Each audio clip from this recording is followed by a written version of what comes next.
Why are my arms acting up today? Is it because of the camera? Ugh.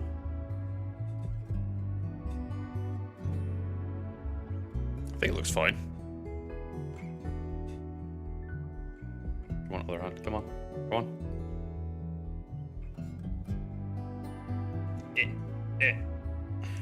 Hold on, it's the microphone. Huh? I'm a bit quiet? It's because I haven't said anything. Hold on.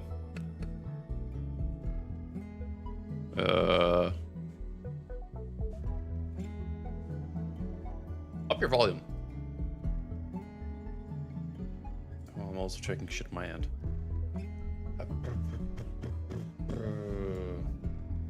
Am I still quiet? Still quiet, still quiet, still quiet, still quiet. Oh, is it because the microphone's not in my mouth? It's probably because the microphone's not in my mouth. That's probably why. The music was loud? Oh.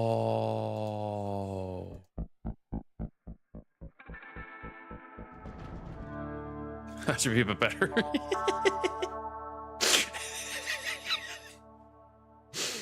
Just like I'm just gonna fix that while I'm here.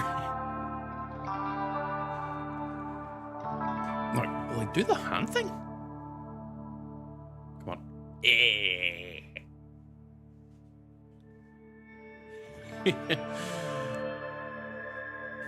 But yeah, Moss, I hope you're training and everything for your, I'm assuming it's your first day, goes well. Cora, what are you up to today, huh? But you're up there. Are you doing good today? Are you having a bad day? Do you need a head pat? Oh God, my hand. Do you need a head pat? Oh, why are my elbows like that? In case you will come. What? Sorry, give me a second. I'm trying to figure out why are my arms acting weird. What the hell was that? Oh, hi. No. Wait, no. How did you raid me twice? Huh?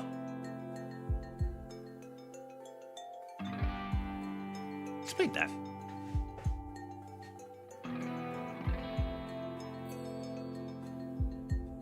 It says you raided me twice with 1 and 3, which, like, what? Twitch is bugging. Well, either way, hold on.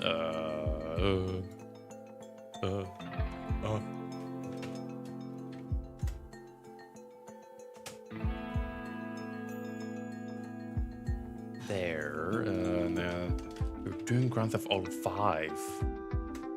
Were you going through the campaign?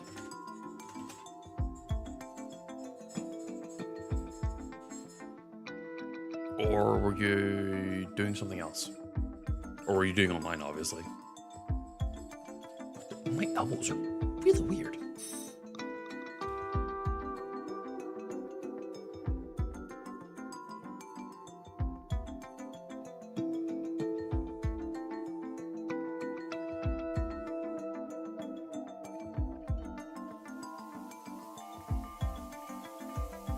Sorry, I'm testing my...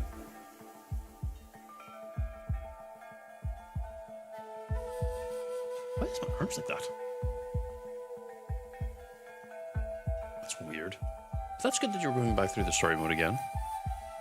How far are you in the actual, like, story itself? Hold on, I'm popping up the tracker because I figure out what the hell is wrong with my hands. Because it ain't doing things right.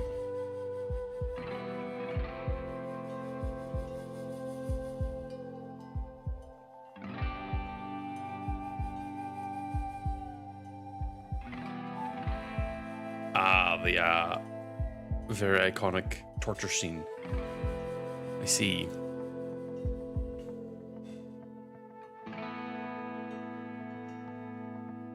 Oh, my hands are now fucked. What is going on here? Well, at least it's...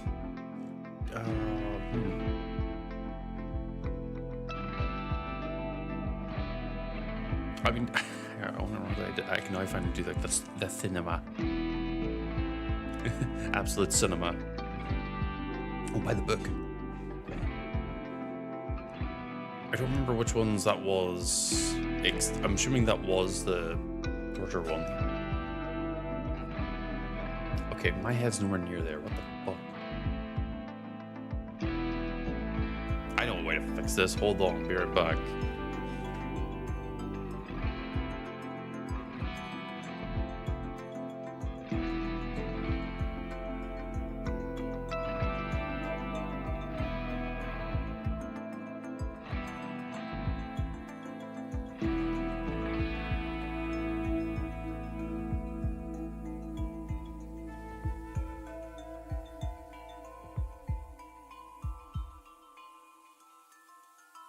Okay, no, that didn't work at all.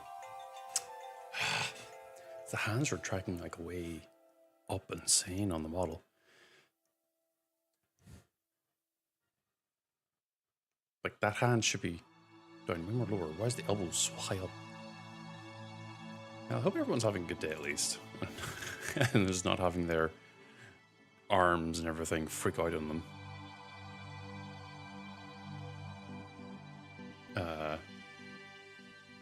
But oh, right, sorry, I forgot because I'm still like starting stream and everything.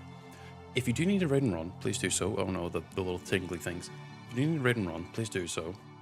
If you need to get drinks or food or anything, please go ahead and do so. And if you do have to be elsewhere, I encourage you to be that. Otherwise, if you're here to sit and chill, take a chair, enjoy your sit. Oh, you bought more? What model types? Admittedly, I obviously don't know too much about model trains and everything, but it's nice hearing about it. So tell me. My elbows, good lord. Tell me when I'm trying to figure out why my elbows just go up like that. I need to adjust this on my end.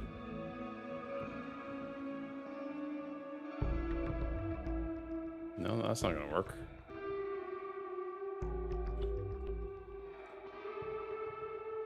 Oh! Just finished some of your grandpa's locomotives. Were they some of the, like, super old types? Sorry, I'm apparently hiding my face. Arm. Where's my arm?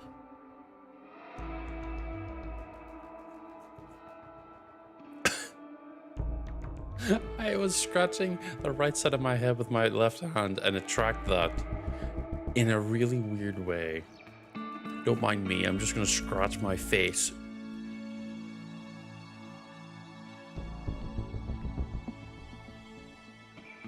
It's not the body leak, right? No. Okay, maybe loosen that a little bit.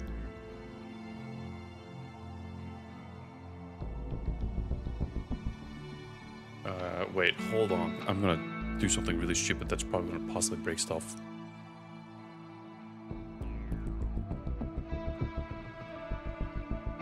We're currently in the darkness as I'm doing the appropriate just chatting attempt.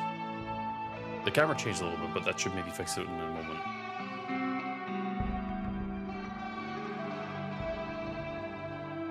There we go.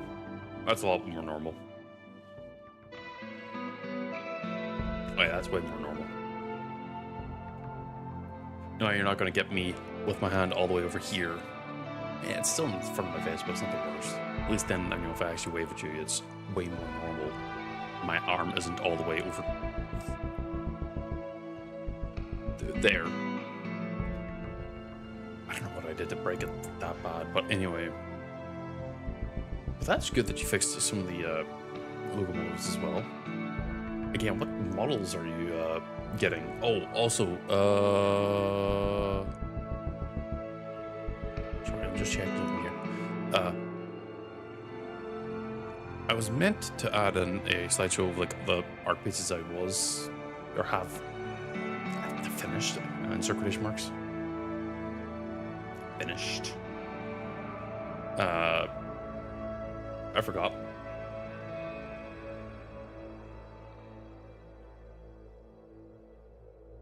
That actually was the thing I was checking on. No, I need you to put your watermark on that. Or signature or something. I can't show any art on this without like without the appropriate rights of like the image owners and everything.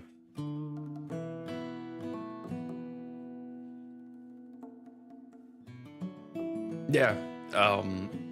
I want to specifically show off.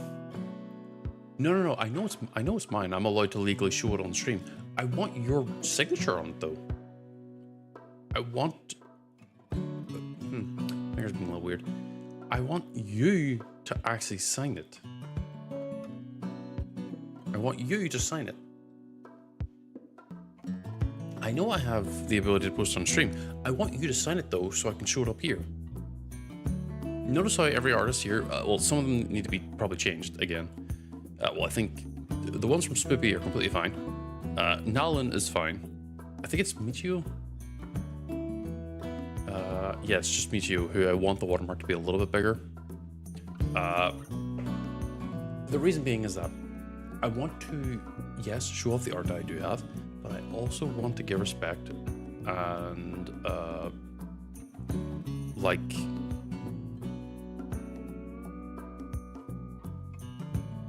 you know, like, basically say, yeah, it was them who did it, and,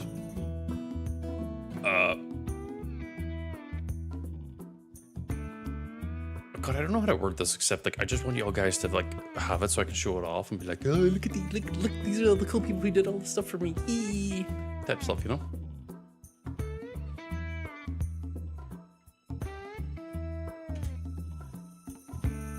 And I refuse to show any art on the stream if it doesn't have the original artist's signature on it. I don't want like a little tiny thing unless it's like, you know, you artistically integrated in a way where you see it, then sure. But I actually want the watermarks and like the signatures and everything or whatever else proudly on show. I'm not like some other artists who would, not some other content creators who would just be like, oh, I don't want your signature or anything on it. I'm like, no, put that shit fucking bright and wide. I mean, you could also just sign it as well. That works just as well. As long as it's like easily identifiable that you did it. Sorry, I'm scratching my eye. You know? Like, The entire idea is to just make sure that, if someone does fan art or actual work, or if I commission them, they know who it is. That's it. Because again, someone might come across and be like, "Oh my god, you got like an armor artist who did this." And I'm like, "Yeah, there's a signature and everything. You can find them there." And or you can ask me to say who did it. Especially during just chatting days. Like, I mean, what else am I going to do? No worries. Again, this is actually like the first time I actually got the time to talk to you in general. Admittedly, every time I meant to go and talk to a bunch of the other artists, I keep forgetting. There's still one I had to reach out to, but they are really busy and kind of hard to reach out to. So I think I have to send an formal email to them, because I can't just reach out to them in Discord and be like, "Hey, can I get your signature on the art that you did?" And every time I would have thought about it, I just keep forgetting and putting it off.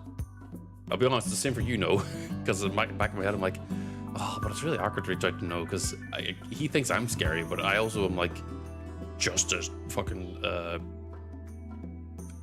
scaredy cat in general." I just don't reach out to people very often. Kind of a bad habit. I should be a little bit better about it. Maybe then I might be able to actually talk with people,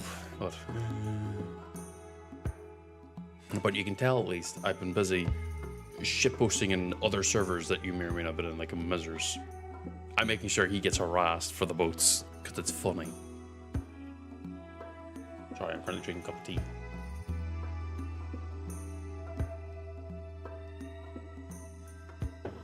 But yes, this is the third week? Yeah, I think it's the third week. Yeah, it's the third week of doing a Just Chatting stream on Monday. And typically, if this is your first time here, which, honestly, fair.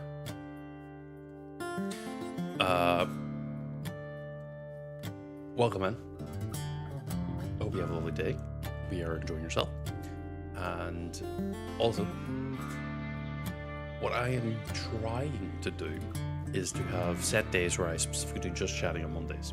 Unless, something else comes up and changes it.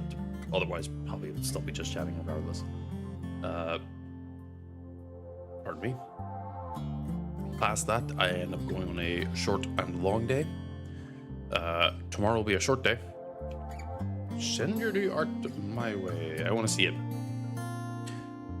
Short days are just the days where I play shorter games, things you can just pop in, pop out of.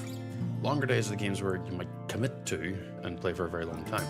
Currently, I'm on a rota of short days or Tainted Grail challenge runs and a long day of RimWorld. The background music right now is currently RimWorld. It's... Oh shit, I didn't actually show it off on the stream anymore. Oh fuck. That's awkward. Why did I do that?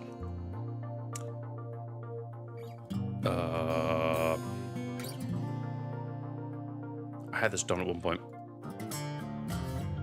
I'll do it off stream. Fuck it. I'm not gonna worry about it.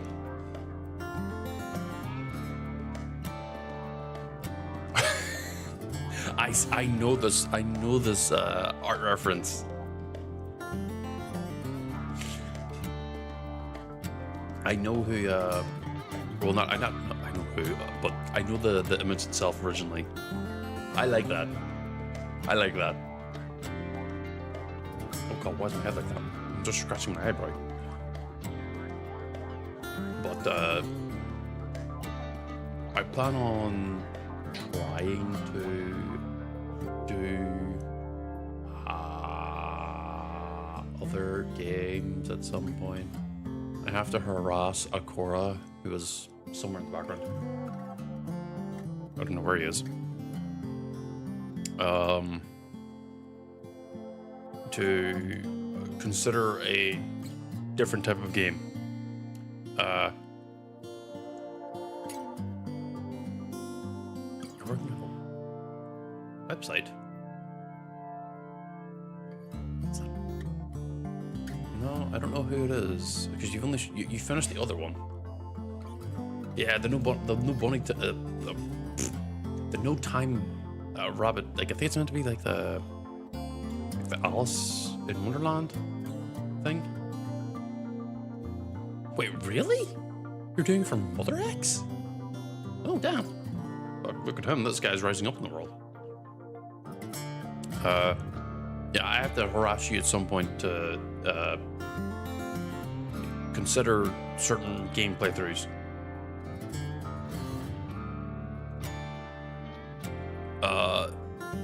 While Terraria is still on the table, I kind of want to look into other games.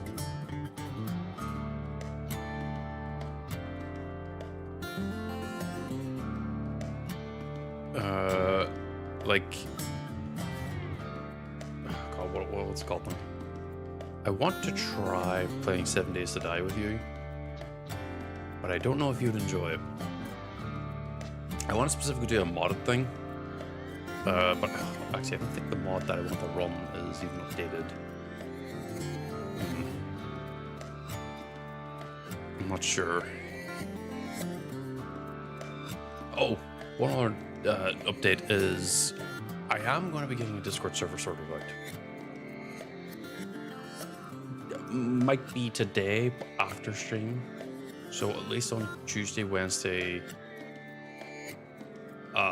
Thursday, Friday, I would maybe have it around. Don't know if it'll be immediately done on Tuesday though. No, that's fair. It is a survival crafter, and I intend on doing like a mod pack called Darkness Falls. Whether or not you've heard it, well, depends on how big you are on the 7 Days to Die mod scene. I don't think I'd need a tester. I think it will be working and available, and I can actually just, throw the link at you guys. Again, the server itself is mostly just meant to be more like a community type of thing, where, people come in and they actually just, I want to build a community first. I don't want it to be like, oh, we're here to hang out with art or anything. It's like, I'm not that special, guys. I'm just your average bloke on the internet wearing a full plate helmet. It's fine. I actually want it to be a case where, like, it's a genuine community first versus I walk in and everyone just sort of laser points at me and targets me and knows where I am and where I'm not. It's like, I don't want that, because then that makes me want to run.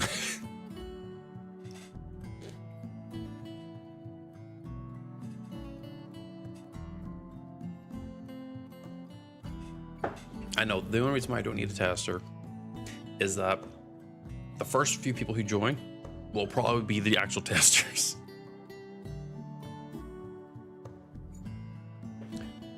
Brother, I live in Ireland. The country's small enough. I don't need to share exactly where it is. I know it's a joke, but I'm also taking it another step further where it's like, it's small enough. You could spend like a week and you could find me. I don't mind sharing the actual like original location. Like, there's still like a few million people you have to go through and all that shit. But I also don't expect y'all to find me where I am, because I don't share any pictures. Except for one image which I want to draw over. But I dare not share it, only because it shows off my back garden. So I'm going to end up redrawing it, making it not look like my actual home. And the meme will be done. Oh, you're fine. Again, like, I imagine most people end up going, oh wow, he has a weird accent, and they point it out. I mean, for most of my life, anytime when people hear me start talking, they immediately go, oh, accent. It's like, yeah. What about it? And then I move on. But no, yeah, Ireland. That's all you're gonna know. That's all you're gonna need. Small enough place anyway. But yeah, the Discord server will end up being invite only. For those I already know on a semi oh my god, my hand. Oh, on a kind of personal level, I'll do it that way because at least then I can get to work fine. Hi, Amrian. Sorry, I'm currently talking about stuff, so you might be missing some context. I'm mostly talking about the Discord server that I'm currently working with another person on setting up. The main idea behind it is going to be, at least the first people that join will be really the ones testing it, but they're just going to be like a part of the community in general. And they'll be really, if they point out something's not working or that something's not like coming out right, then hey, I'll be working with another person to try and fix that. Because again, realistically, I don't actually know shit about setting up Discord servers. And the person I happen to snag the attention of has set up very good ones in the past. So, hey.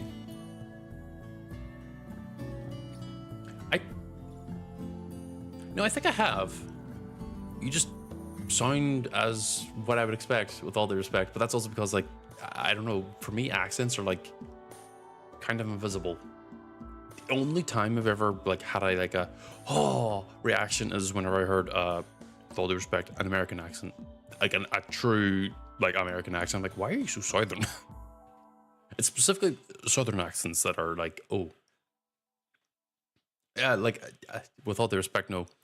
I kind of figured you would sound, you know, with all due respect, German. Like, it wasn't much of a surprise, because I think I have heard you on, I think, Mizer's stream once before. It's specifically the southern drawl. Oh, me, oh, my honey. Well, that was really horrible, but it's not what happens.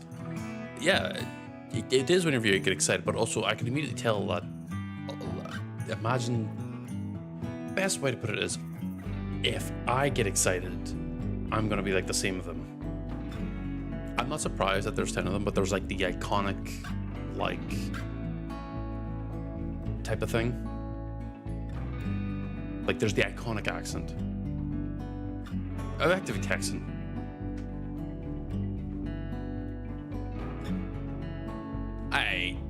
I'd break the Lego bricks. Don't be talking about that. I'm very fat. No, Akora, actually, let me say this much, Akora. With all due respect, your accent isn't southern. To me, at least. It is not the southern type of thing I'm thinking of. Yours is actually more... not southern, even though you might be southern. Oh, hi, Mister. What the fuck? Fucking popping in.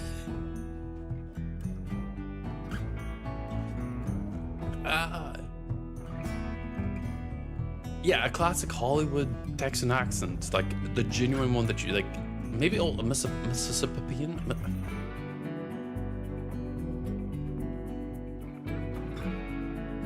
Miss.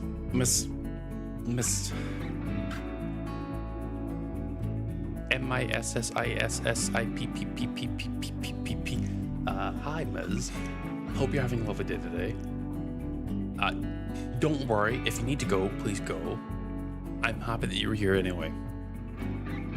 I hope you have a lovely day, by the way. But, Akora, I know you may have lived anywhere but the South. Or, you know what I mean? But you do not sound southern like the iconic type of southern to me. I'm thinking there's two types where like you would see normally in movies and everything, and that's what I mean by southern, because that is what I think old English used to sound like, and that's why it's like, oh, that stands out, because that's like the old fucking accent of the English people, or at least it's like proto-English, or maybe British, I guess, probably a better way to put it. Because that's like something you would only really hear in like some parts of England, and it's like, oh, are you English or not? And it's normally like they're just fucking from deep south or something like that. It is insane, because the funny thing is, a lot of things about America are still using like proto-English stuff. Like modern day England has evolved to be different, obviously. And you got like the iconic like, oh, tea time, another. I can't really think of like an English accent right now because I'm just not thinking about it. But yeah, no, like that and also Australian are two of the. I guess colonial English is probably a better way to explain it as, yeah. But the reason why I don't want to call it colonial is that I think is more Australian. Because Australian is genuinely like colony English from like supposed records. Because, you know, Australian was obviously like the prison island or whatever. And whereas American, I think, was like the reason why I say proto modern day English is because people were still moving over there, to my knowledge. And surprisingly, there's a lot of English people that went over because of the whole, you know, war situation that was happening like half a century ago. Is it half a century? What's a century again? A century, 1,000 years? Something like that. But obviously, I think like the accent itself, like the most, because to me, most Americans sound, yeah, the exact same. Because they all are a mix of German, English, French, Irish, Polish, and a bunch of other things. Century. Oh, maybe I'm thinking of half a millennia then. Because a millennia, yeah, it's half a millennium. Okay, perfect. Thank you, Cora. Like, you know, that was when everyone was going over. But if I remember right, Australia was specifically like, that's where a lot of the English would throw a lot of people over to. Because they still have like some actual like genuine old English words that they would still use. Yeah, Germany did make it a lot easier, I'll be honest, yeah. Yes, the album one would be the original natives and the very first like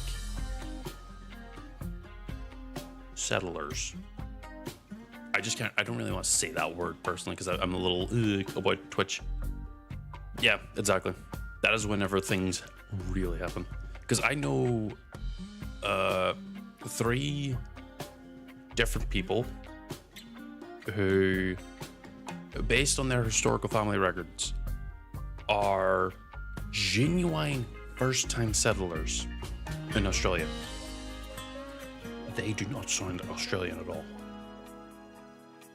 Like, they do not sound iconically Australian. They sound very different.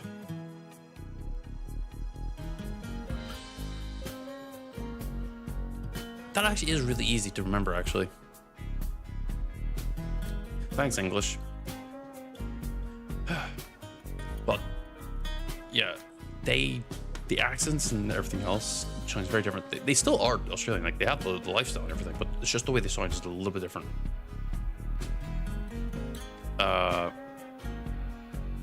Don't know about America though. I haven't actually really seen or like talked with anyone who genuinely could say like, yeah, we are like, you know, deep relatives of like the first settlers of America or anything. I haven't seen anyone like that. Because again, I think that with America being so big, people just kind of intermix to the point and they forgot most of the history. I don't actually know if there is anyone who has like direct descendants from like 500 years ago or more. You've got African, the Native, and the European.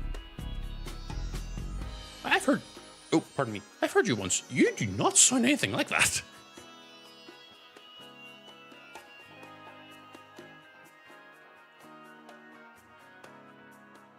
Why did it track my hand scratching my head?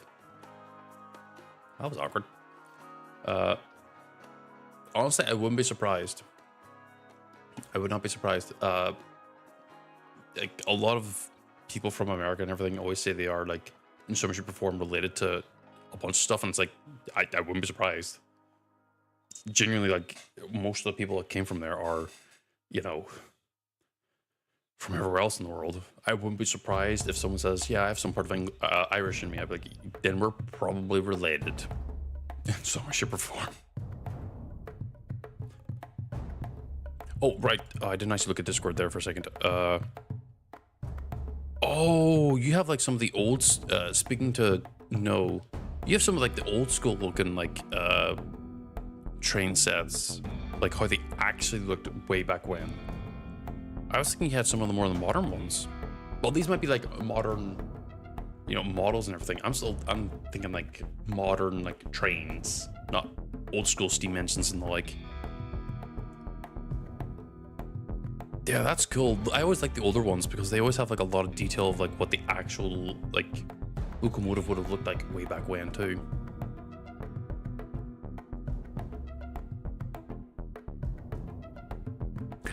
I do have one question about okay, that last video you sent me has such like a movie era feel to it. I don't know why, like I would half expect that to be like an actual movie shot almost.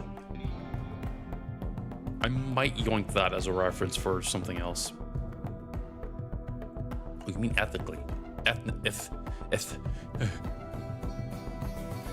Ethnically. Ali?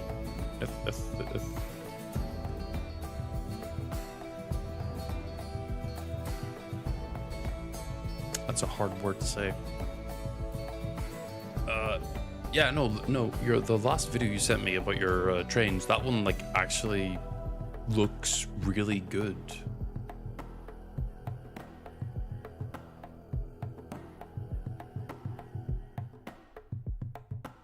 I mean, obviously the handshake is a handshake, but like as a still image, I wouldn't be able to really tell if that's like actually small like scale model stuff or if it was like an actual street view at times. Maybe it also tells me that I'm not really bright. I can't really tell the difference between real life and everything else, but yeah. But Emrian, okay, I guess that makes a little bit more sense then. Because that would probably make some sense, I guess, to me at least. 1/160th. Did I say that right? Yeah, I did. So they are very small. I am sure I have, because way back when in the dog server, I believe you joined a Discord call whenever I was in it as well. And I heard you talk, and I think it was like, I think I was only there for like 5 minutes because I ended up having to leave or something. I don't remember what it was. But I remember hearing you and going like, yeah, sounds like an American. I kind of just moved on. Like, there was no sound out anything about the accent, because I hang around mostly Americans and people say, like, yeah, that's an accent. Yeah, I understand about the size thing. I have a lot of Gundam models that may or may not be 1/60th of the original size, which surprisingly are really fucking heavy. But I'm pretty sure I've heard your voice before, Marine. I wouldn't say it's generic. It's just that you're very proper with the like pronunciation of like most of the words. Like there's no aggressive twang, for lack of a term. Because like, I'll be honest, I could tell you apart from everyone else, no problem, due to just the actual cadence of the voice and the way you sound itself. But just the accent alone is like, that just sounds like a mix of just what everyone would call American. Not a bad thing. I mean, all Americans have an accent. We can tell. Just y'all can't really tell for yourselves because of the fact there's so many Americans amongst each other that you all kind of like conglomerate. Wait, no, that's not the right word. Congeal? No, that's also not the right word. Collapse. No, that's also not the right word. Collect? You all have a collective accent. Whereas like if you were to go like anywhere in Ireland, the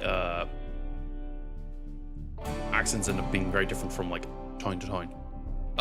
No, if you weren't against it, it would be very interesting to actually have some of them.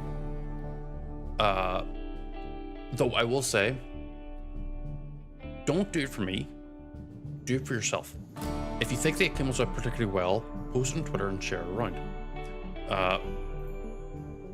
Obviously, you can obviously show me, obviously, because well, right now I'm currently still like trying to recover the hand because it's still, for lack of a term, wonky. Like I've got like a weird, I can't really super show it on stream because it's hard to explain it. But on the back, oh god, but the back of the hand, hold on, yeah, fuck's sake.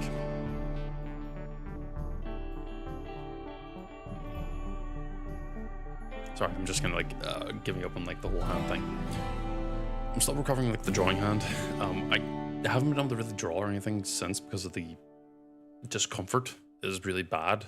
It's particularly bad on the two fingers, the index and middle, and the thumb. Like the meat of the thumb pad was really bad. And like I had a really like tightness in the arm itself. You should... Emriam, do you have bread? No, you know what?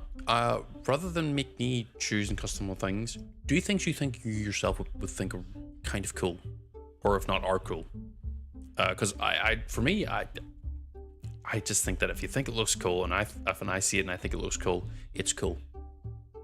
Short and simple. Because I kind of like all the section, like at least the 4 you've shown me so far. I like the 4 of them, because you have like the black and red one, the green one, the is it green? It's either dark green or not, and then you have like the blue one, but that's more like of a tram, I think. I mean, it's obviously still a train, but like it looks more like a tram to me. It's got that front face, like that flat front face. Face. It's a bluish gray. Yeah, bluish gray then. I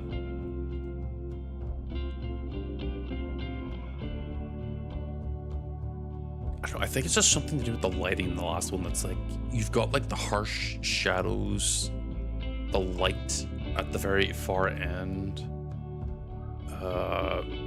Like I would not be surprised if this wouldn't, like if you were to add in like fog effects or whatever, people would think this is like effectively London or something without like any, well, maybe not London, but like England at least. And people wouldn't be able to really tell too much. Because even whenever the train is going through, and it has, the only thing it's missing really is like proper high beam lights. Well, maybe not high beams, but like, you know, lights that whenever you like are in fog, it got that conal effect. Like you could edit that for like a split second and just add in those effects, and I think that would be a genuine like holy shit type of thing. I got messages in Discord.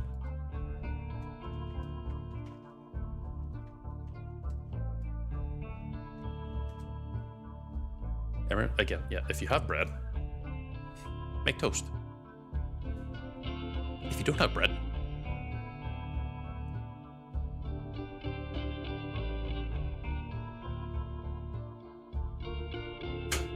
I mean, if you want to vape for the smoke effects, fuck it, why not? At least it's an actual good reason, unlike every other reason I've heard to vape. Shade, intentional.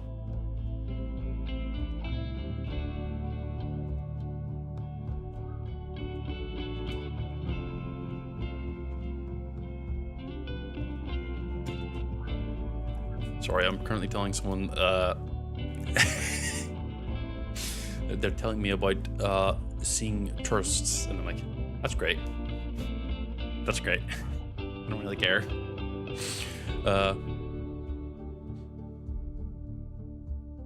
But I was actually supposed to talk about something else.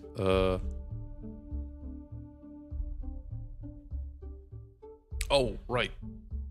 I think on... Hey, I mean, if you want to go to your locals, go ahead. I ain't gonna chain you down here. If you want to go deal with, play with them, and well, maybe not really play, but you know what I mean. If you want to go interact with them, I encourage you to. You don't gotta hang around here. You have a life outside of my stream. And I encourage you to have that life.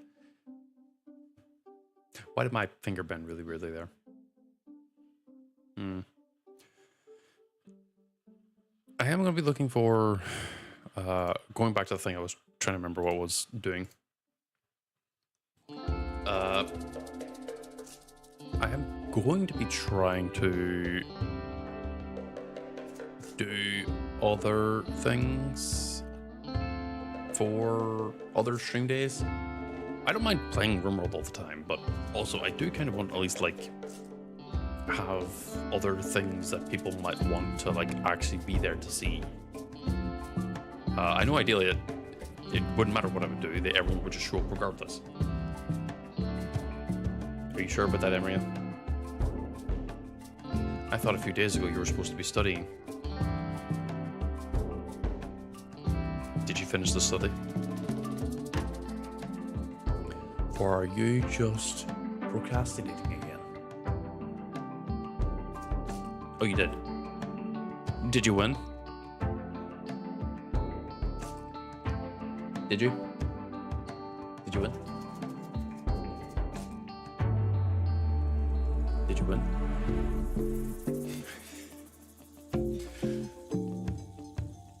Yeah, that... How did that shift go? Like, genuinely? Because you had, what, like a 3-hour sleep? Or 2-hour sleep? Or was it 1 hour? It was not enough, I'll tell you that much. Sorry, I'm scratching my chin. How did the shift go is what I was trying to basically ask. Because, dude, I was worried about your health. Because, well, not really many hours of sleep. I imagine you would have passed out midway. Sure, you could have sustained yourself and watched them. I think you were actually doing that. Try not to do that too often. I may not know you in a certain personal level, but I do worry about people's health. I really shouldn't, but well, can't change a warrior work like me.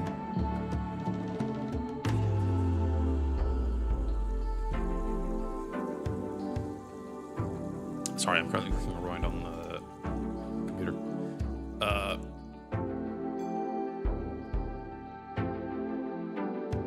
Shrink that. There we go. Get rid of this. Good. One thing I am very curious about. You'll be going to training now. Enjoy your training. I hope you feel the shit-eating grin on my face.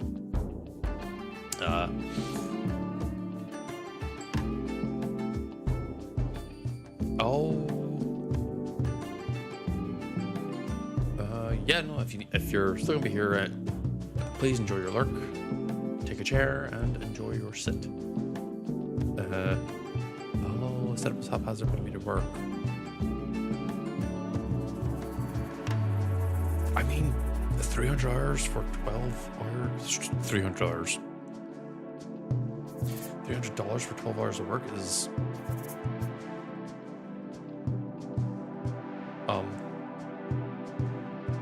Akora, what's 12, or what is 12, or what is 300 divided by 12?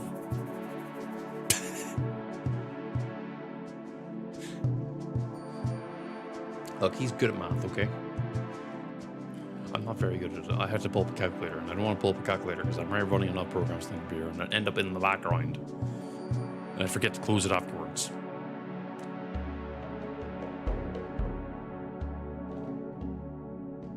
Close to 30. God damn. Yeah, as I said before, enjoy your lurk. Please return the seat whenever you return. Please, my finances aren't able to keep up. We are running out of chairs. And money for shares. Oh, you didn't even have a chip jar. Oh. That's a lot. Well, do you have much else to do today? You gonna take it easy, or are you gonna be doing more studying? Or are you going to work? What's your plan?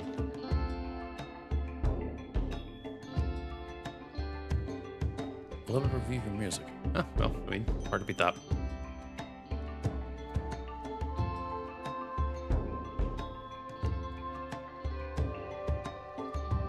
Oh, fuck, wait, hold on. Sorry, there was one thing I wanted to check.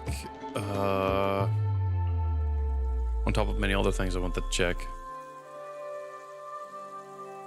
You're helping someone out in a bit, though. Oh, that's fine. Again, as long as you're being healthy, that's all that matters. The thing I'm trying to look at is... Oh, fuck, that fucking cell ended. Healthy? What's that? It better be fucking you. I swear, if it's not, I'm gonna give you a rattle in the Emrian if you don't end up being healthy. Hi! Oh god, I forgot how to pronounce your name. Jej? No. I'm just gonna call you X. Because with all due respect, I do not know how to pronounce X-E-J. Yeah, because I was going to say, like, aren't you supposed to meet your Oshi at Offkai, Emrian? Because if you weren't healthy, I would tell your Oshi to strangle you. In a friendly way. In a friendly, fun, haha, laughter way.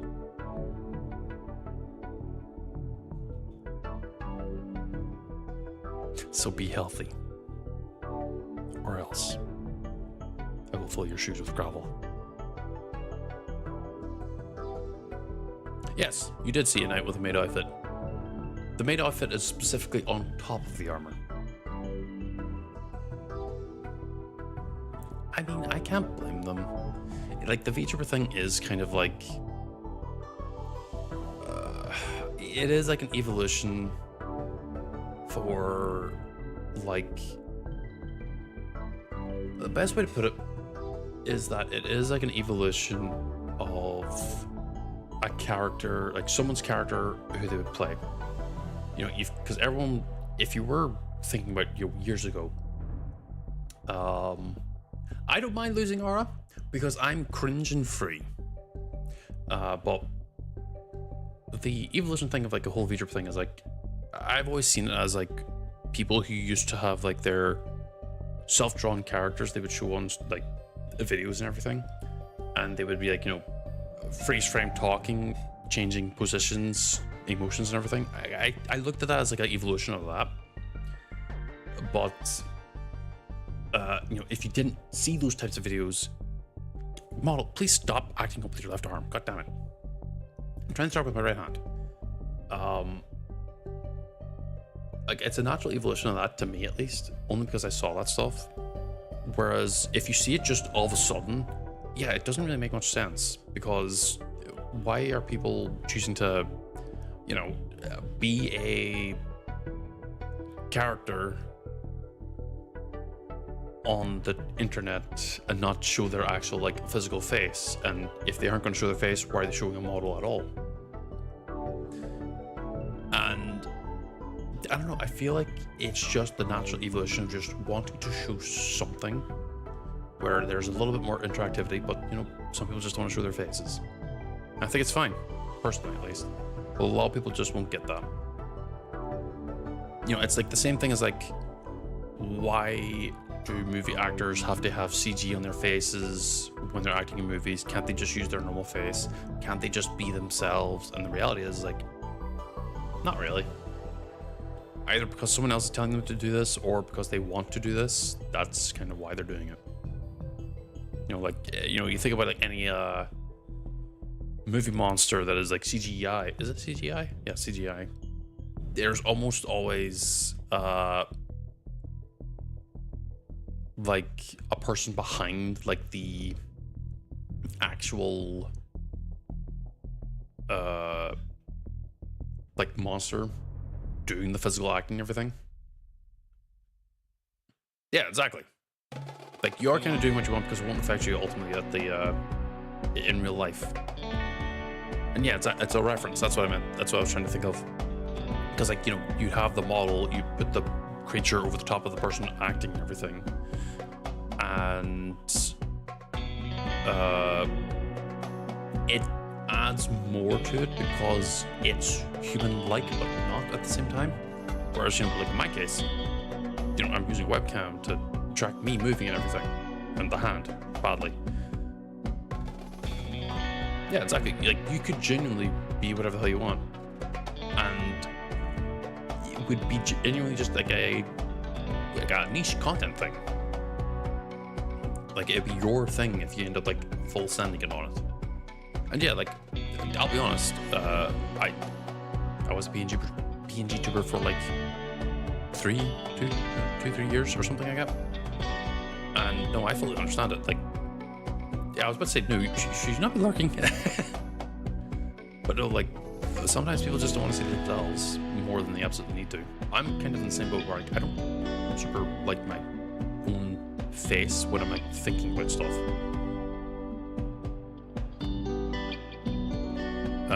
Because, you know, I don't like the faces I pull and I get very self-conscious. But with this, there is no face to look at. So I can pose as many faces as I want and I'm completely fine. But it also does show how active I am in regards to like moving around and stuff. And yeah, I think it's getting close to 3 years now. Maybe a little bit longer. I'm not too sure. I have to double check. It's either 2 or 3 years. It's long enough now. It's like I've seen some stuff. Why is the chat and screen so slow? It's because I don't know. It just kind of is. I don't have a ton of people in here in the first place. I know I encourage you, Emery, to get back to drawing. It takes a bit to like make anything that you might feel is personally better. But even then, your biggest critic is always going to be yourself. I know I have you, but also, you know, to have a chat going a mile an hour, well, I see a mile an hour is not really super fast. But you know what I mean? A chat going super fast requires a lot of people talking. So realistically, I'm not gonna have that.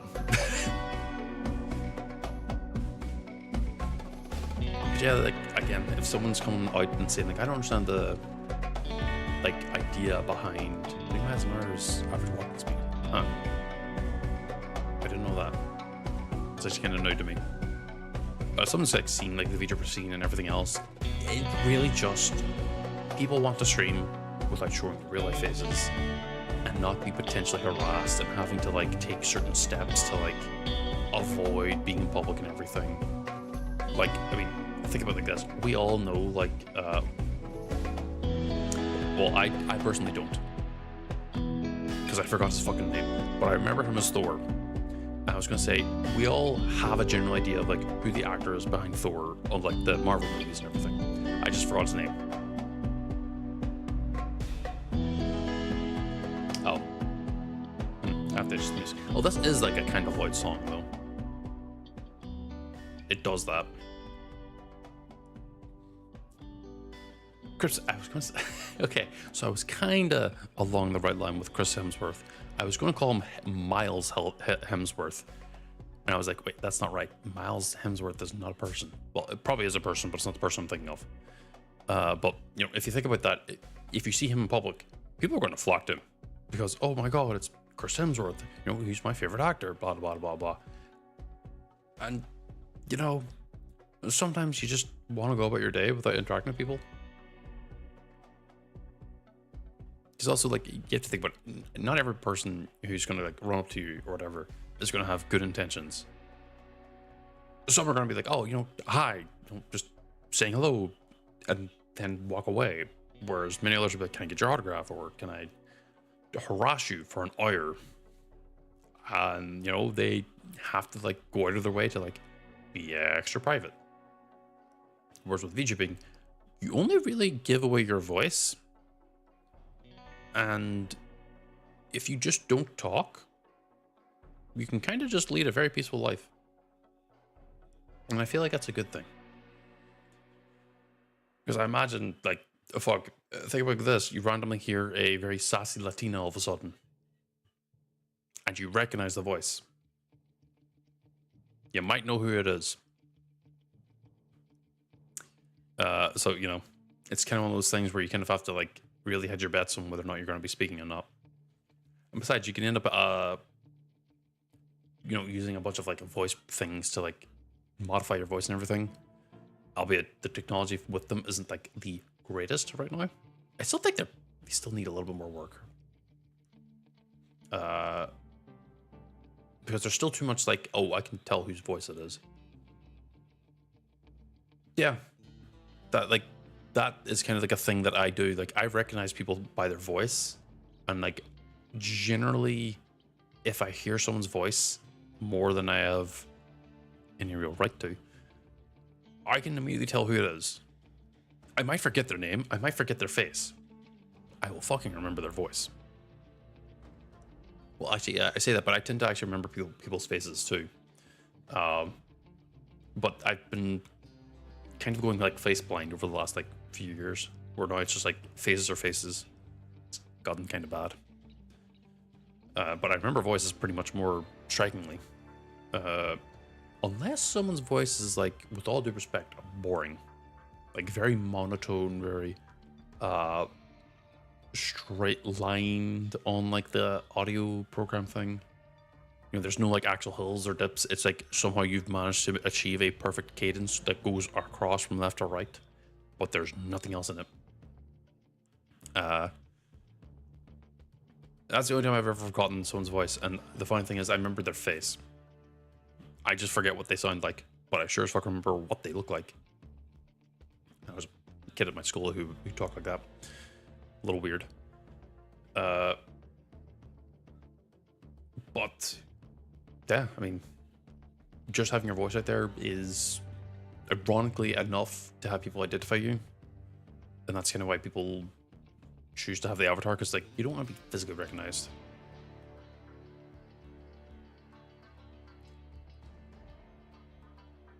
No, that I fully understand that. Like sometimes it's very hard to remember people, and like you always need like those anchors for remembering them. Trust me, if I haven't ever interacted with someone or spoken with someone before, but I have, or sorry, if I have spoken with them before, but I genuinely don't have like an anchor in my memory for them, I forget who they are really easily. No, I would say, Emerine, you do have a very, I would agree on that. You do have a very distinct voice and speech pattern. But again, yeah, much like you, everyone would obviously change their voice in situations depending on how they're feeling and what they're doing, what they're eating, if they're eating, you know, things like that.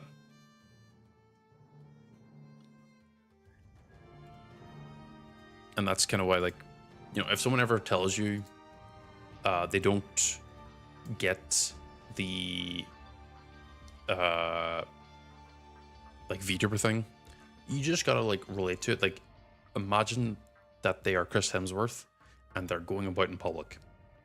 That is ultimately why I think a lot of people are more attracted to it, because you don't ever have to worry about what you're wearing or what you're dressed like or what you're doing in real life. You only really have to worry about speaking, and you can control that way easier than the way you look. Also, Emerine, speak about the one question, or no, the one joke you made earlier where I was like, I would do my voice reveal or face reveal or whatever. It won't be me, but it will be me. I hope that makes sense. If it doesn't, then I don't know how else to phrase it. But, yeah, that's kind of why I always think, at least for me, well, my voice might be somewhat identifiable, because a lot of people keep pointing out that I don't sound certain ways, but I do sound other ways. you know, I imagine I would be recognizable just on the off day as you walk by.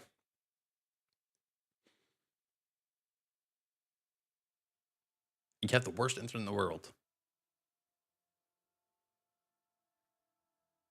How so? Is it just painfully slow or is it very inconsistent?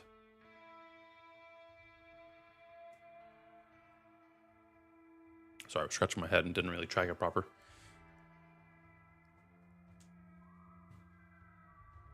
Painfully slow. Well, I mean, actually, this is something I've always wondered. Would you take really painfully slow but consistently connected internet, or really fast internet but it does cut out quite often? I think I would take the painfully slow but consistent internet. Sure, things would take forever to do, but mind you, I don't have like an exact number for like how slow and how fast. All I'm thinking is just slow and fast. Because the moment I start giving numbers and everything, then it's like, oh god, what the hell happened there?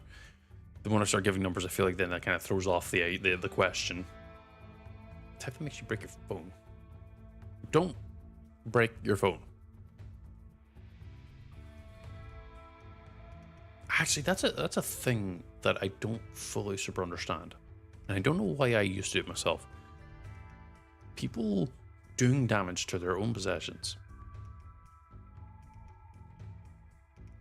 and I use a lot of my throat and nose.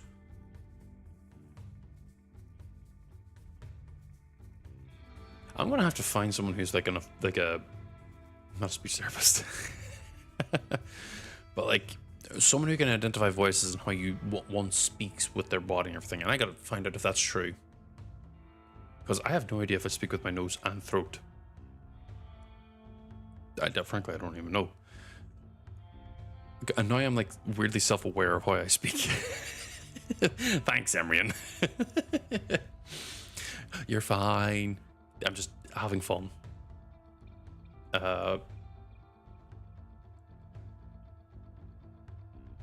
So I'm really like sort of thinking like, I think I would take the slow internet. You kind of unironically did cast manual speaking on me, and now I'm like, oh, I'm now talking in a specific way. Because I thought everyone spoke through their nose, because if you block the nose, you end up sounding like this. You know?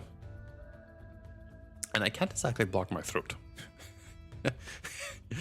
The moment I do, I end up choking myself, so I don't know if that's going to work. Or at least not being able to breathe. I could probably still talk, just mightn't be able to actually, like, speak. So you just hear me aggressively choking on the own stream. I don't think it's a good idea. God, I'm being...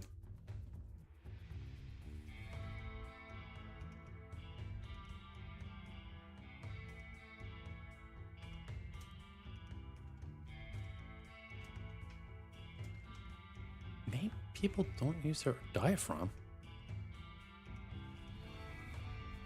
Am I using my diaphragm? I can't tell. Like, how do I even engage the diaphragm? Oh. No, I have no idea. I'm sitting here, like, physically, like, pressing on my, like, chest to, like, maybe change how I speak or whatever, but don't know. I also don't know how like people speak through just their nose. That's certainly unique. Well, I guess I have a special ability that I can speak through my nose and my diaphragm, I guess. Hard to say. I'd still need to find someone or get a more... pardon me. Block my nose and focus on speaking with my throat. What, you be like this? I just said like I'm sick. Like this is the kind of voice I would make whenever I'm sick. Oh my god, I just realized I do actually talk quite a bit through my nose. Holy shit. Oh, wow. Well, What that does tell me is I could just focus on talking in my throat and... Oh, wait, no, I just sound sick again. Oh, fuck. I shouldn't sound sick. I don't know. I do to me, because that's like the kind of like nose is blocked, the type of voice I would make when I'm doing it.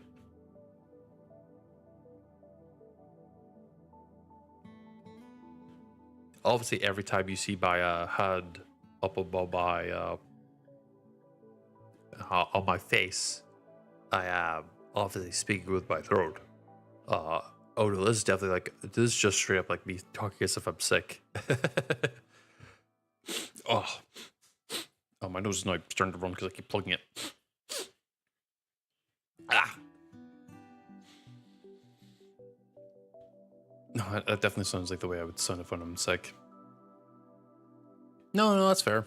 Again, like I did like this on like an absolute whim to attempt to just do it. I wasn't expecting it to sound good or anything because I assumed I was doing it wrong, or at least really goofy. But well, nose is still. Sorry, I keep sniffing, but it's like, don't block your nose, guys. It makes it run. At least in my case, it does.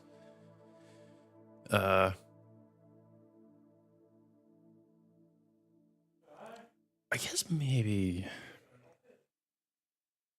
that's why because I've been told that my voice carries much further than the like average person's. So maybe it's because I'm always in some way, shape, or form speaking with my diaphragm in some way, shape, or form. Because I've been trying to talk not with my diaphragm, or at least not talk loudly, but I think I just talk loud. I've been doing it for years and everything, and I imagine that realistically it's just something I'm going to keep doing. Hard to say.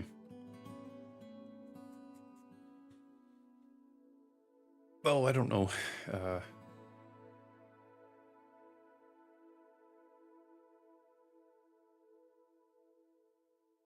Yeah, the baritone voice. See, I would love to have like a much deeper voice, but that would require me to actually like physically learn it, and I don't know if that's going to be admittedly a good skill for it. Because again, like I don't know, I don't feel like my voice is particularly like anything at all when it comes to like depth, for lack of a term. No, Cora is a bully, but he's my bully. Wait, that sounds horrible. I don't mean it like that.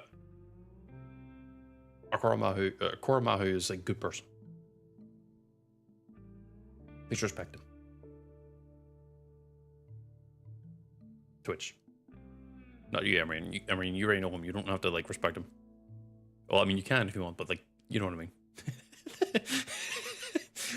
Why did I just saw the number go up. Why are people focusing on me being mean to Akora?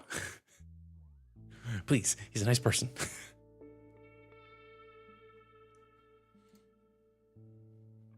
But, ow, ooh, sorry, hand cramp. Well, maybe not hand cramp, but like a hand itch or pain or whatever. Oh, shit. All my fucking things disappeared again. God damn it. There we go.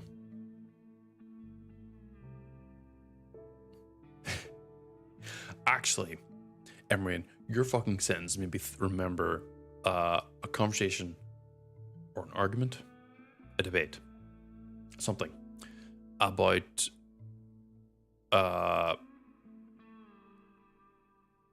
please, for the love of God, return the shares. Like, seriously, my finances aren't able to keep up with this. I had a discussion. I'm gonna say call it discussion on my end. I don't know about them. Please return the chairs. So, the topic came up about games being one of two things: setting the equivalent of a fun sandbox where you can effectively then go through and do whatever you want. This can be Tainted Grail, Skyrim, some of the older Final Fantasies, some of the newer ones, and the like, where they're kind of sandboxy and like you can kind of approach most things however way you want. Whether it be doing goofy builds or anything, and ultimately like you can over level, you can power grind, you can over prepare and end up just kind of just breaking the game over your knee. But also you can just choose to not do that. But also how that there's also another set of games which the gameplay, the narrative, everything is very tightly controlled, meaning that you don't really scale past the actual game difficulty, and the game kind of remains difficult consistently.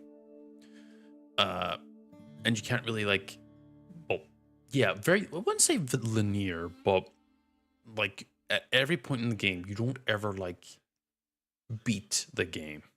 The game's kind of just maintaining its power up to keep up with you. Or, as I like to call it, you're always limited to make sure that you are always struggling or are facing some force of difficulty in the game. And I was saying that realistically, players should be the ones who should limit themselves if they are bored of the game that they're playing, and should focus on not doing the things that make the game breakable, and they might have a different time. And another person came in saying that no, all games, mind you, I am kind of paraphrasing, so I'm not exactly saying what they said. They said that basically all games should be tightly balanced and be very controlled. And I said that type of thing only works in certain situations. Normally, like, I would give the example of like Devil May Cry. I tend to think Devil May Cry is very like unbreakable over your knee unless you get to like multiple New Game Plus runs. But even then, the game is still very tightly controlled. And the only reason why you can ever break it over your knee is if you're playing on an easier difficulty, personally. I could be wrong, obviously, but you know.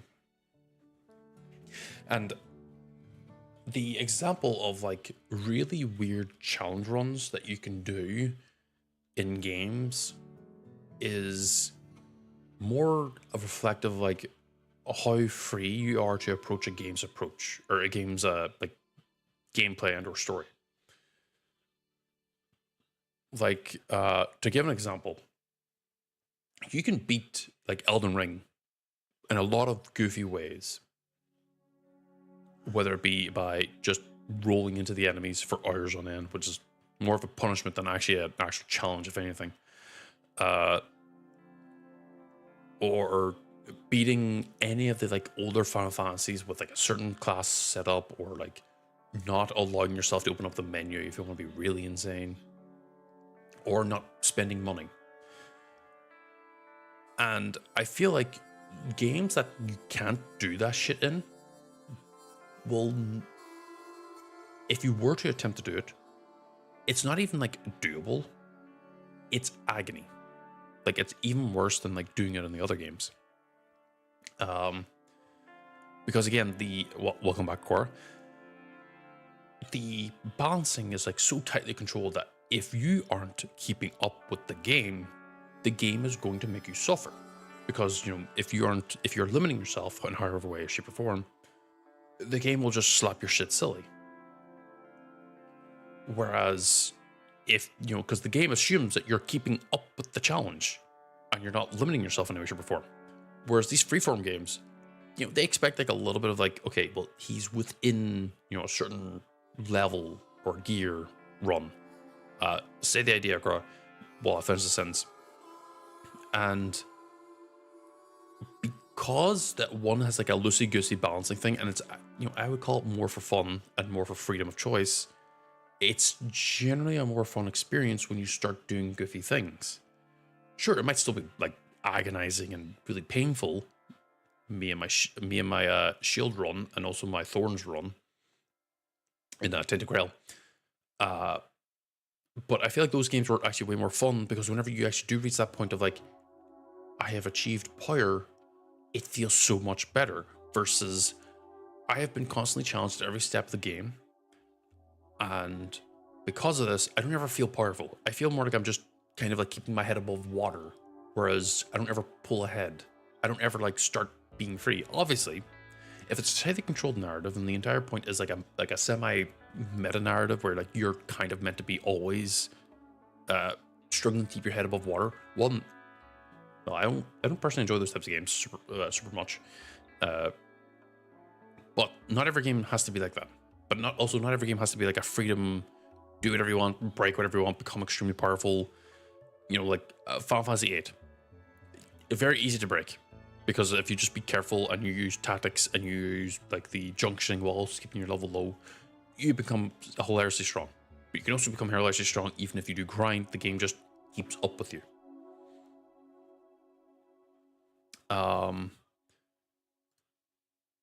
And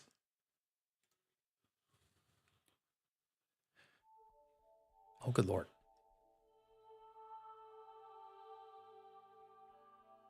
Hold on, I'm looking at this mod that of course showed me Elden Vins. Oh, I have seen this once. Well, I recognize some of the images, and what I mean is, what I mean by that. Yeah, this one genuinely,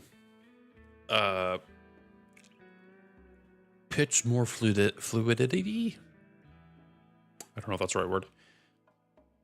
And more stronger things on the player side, and kind of encourages you to like, be way more aggressive in a good way. And like I think it also has like one of the best effects in the game, which is you can cancel out of most attacks by just blocking. Like you have animation canceling, which I'm sorry.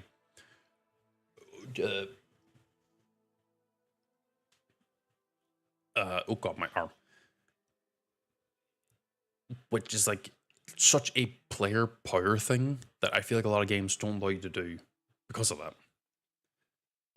But admittedly, those games that also have like a very tightly controlled narrative always have something that you can do to break the game, because it's still fundamentally a game. It's a game system that people end up balancing and everything, and you can still do something that breaks the game, or at least completely nullifies any difficulty at all. To give one example, Liza P, the moment I start learning how to perfect guard, the game becomes extremely easy.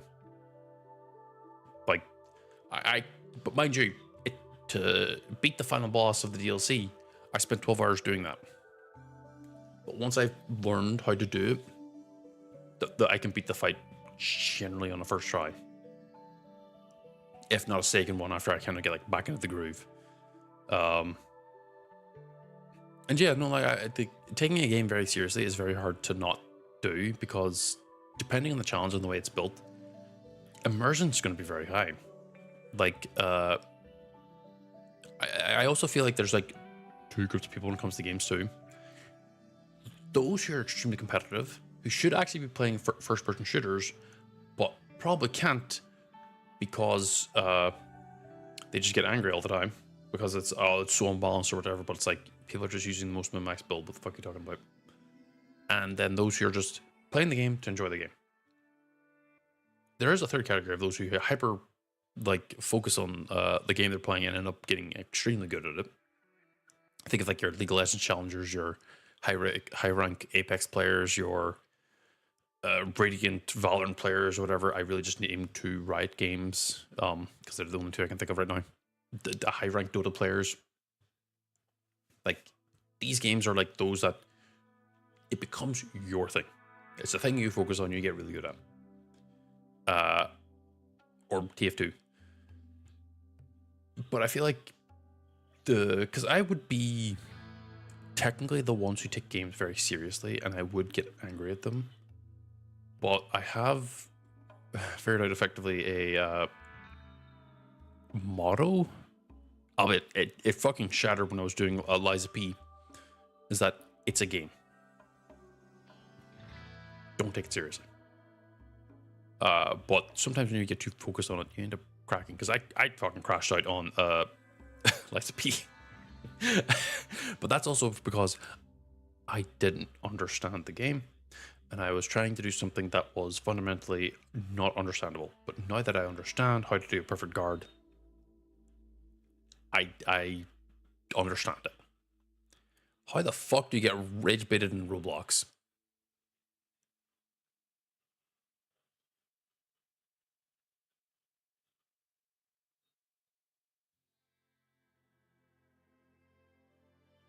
Sorry, that genuinely took me off guard. Yes, that's one of the big things is that, Arian, your point, you'd call it, you know what? I wouldn't be surprised. People have gotten very creative in Roblox and have made some kind of wacky things in it. But yes, Arian, that specific sentence is where I always have issues with, because these hard games that people end up talking about, fundamentally, games are mechanics and systems. Unless you are explicitly told by someone how to play the game, what to do, and why it works, people don't understand game systems. And because of that, people get frustrated and annoyed. People say Dark Souls is a hard game and it's very easy to like not understand stuff. No, it's very simple to understand stuff. Because Dark Souls 1, for example, it has a lot of jank in it. Like a lot of jank. Like a surprising amount of jank. Less jank than Demon Souls. Still a good chunk of jank. People called that game hard for years, and some still do. But that's because there's a lack of understanding. I call Elden Ring hard because I don't understand the like delayed attacks you end up getting thrown at you. I understand that, you know, I sort of understand that realistically all that does is just it changes your roll timing. And you're not going to always get like a perfect clean roll normally. Like iconically that everyone's has seen or experienced here at least is Millennia's waterfall dance. Yes, I know I'm taking one specific cherry-picked example, but it's the most egregious.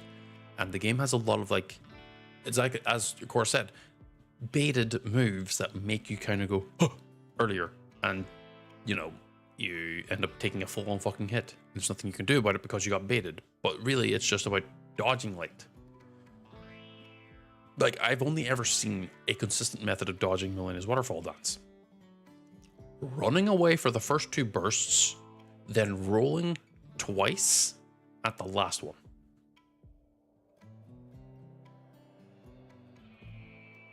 Well, I haven't ever seen someone achieve to do that before because normally people just end up like making her like chase you for a good bit of it because it has a bit of a wind up time so you can tell when she's doing it. And generally you just run away when she's doing it and you keep running until she gets to the second burst. But then on the third one, you roll through it. And generally that is like an almost 90% success rate normally. But that's the thing.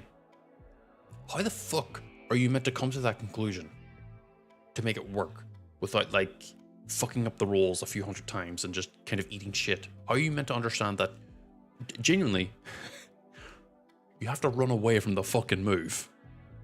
Because from a good chunk of the game, you've been taught to not run away from stuff. Because a lot of the attacks, you dodge into them. You don't dodge away, you dodge into them. Because then the attack goes through you. Quite literally. Maybe that's why you're able to do it. But her burst thing causes a lot of issues. That too. How are you also meant to understand that jumping gives you iframes on the lower half of your body? And because you're on an elevated like height, a lot of the attacks just go underneath. And because your legs are like, you know, not able to be hit at this point in time, how are you meant to understand that? Because, and I'll fucking say this much, the game does not tell you how to do that. I did not know for the longest of time that jumping actually had iframes. I only learned it probably in around when the DLC came out. See, I didn't even know a mounting and dismounting torrent gives you full invul. I did not know that till quite literally today. And like, there's a lot of things that like people say, "Oh, just do this." It's like, but that makes no sense. You're not explaining why or how. Yeah, I could see why you could dodge Rutan's meteor and like a lot of like the Elden Beast stuff and the Fire Giant stuff by just torrenting. That sounds stupid. Because, you know, there's like a point of like when you play a game enough and you understand all these things, but you want a harder game and you want the enemies to be even harder than before, you're just creating a game that, yeah, you can torrent an Elden Beast. They brought that in within like a later update. You can use torrent during the fight, which is weird. I don't know why they brought it in. The fight was balanced without torrent in mind, but hey, I guess they made it easier. But the person's argument was that they wanted games to be harder for them. And in the back of my head, all I could understand was, you want games on a mass appeal to appeal to you, because you want the game to not be like a nigh constant, tightly controlled thing. Mind you, they also had the fucking rancid ass take and belief that Elden Ring needed to be harder. If it were a grip I could control or something, I would have fucking given them the fucking run through of how difficult Elden Ring is for your average person. Because one of the funnier things is that, yes, that's actually a very similar point to what I made, is that they themselves have beaten a game that is already pretty damn difficult. Going anything further than that makes the game not be actually fun anymore, because for all intents and purposes, FromSoft is not a niche company anymore. Souls-likes are across the market. It's very hard to not have someone play a game nowadays and not go Souls-like and understand what it means, or at least a vague idea of it, even though I think Souls-like is also applied to like a lot of things it shouldn't be applied to. And the director, like I forget his actual like official name, the Feet Man, that's all I remember him as, said that the DLC for Elden Ring was closer to what he was trying to envision in regards to a game. This, I believe, it factors in gameplay and aesthetics, which means that the next game might have more power on the enemy's side, and it's going to be harder for a lot of people. Enjoy getting your chicken. And the issue with that is that you're not a niche company anymore. You cannot be doing this unless you want your games to fail. And I understand you want the creative like aspect of just going whole hog and just creating whatever you want. That's fine. Don't make a big hype about it. Should be fine. You can have a hard game. People will come in and be like, oh, this game's really hard, and then leave. Or you get someone who's like hyper focused on it. But the issue is that players will solve the solution, and then they'll move on. They'll solve the game, they'll figure out a way to break it, and then they will move on, and or they will keep wanting a harder game. It is impossible to appease people who chase the addict of playing a hard difficulty game, because at that point you have to then start applying difficulties and challenge modifiers and things like that to yourself. Don't do the gimmick thing that gives you a lot of power. Don't level up. Don't use certain gear. Don't do certain tactics. At that point, you have to do it to yourself. You can't expect the devs to keep compensating for your addiction, for lack of a term.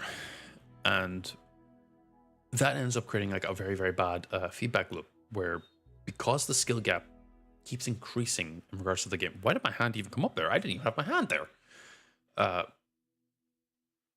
Because the skill gap ends up increasing over time consistently and very, very extremely too, games become harder, become niche, because they then don't sell super well.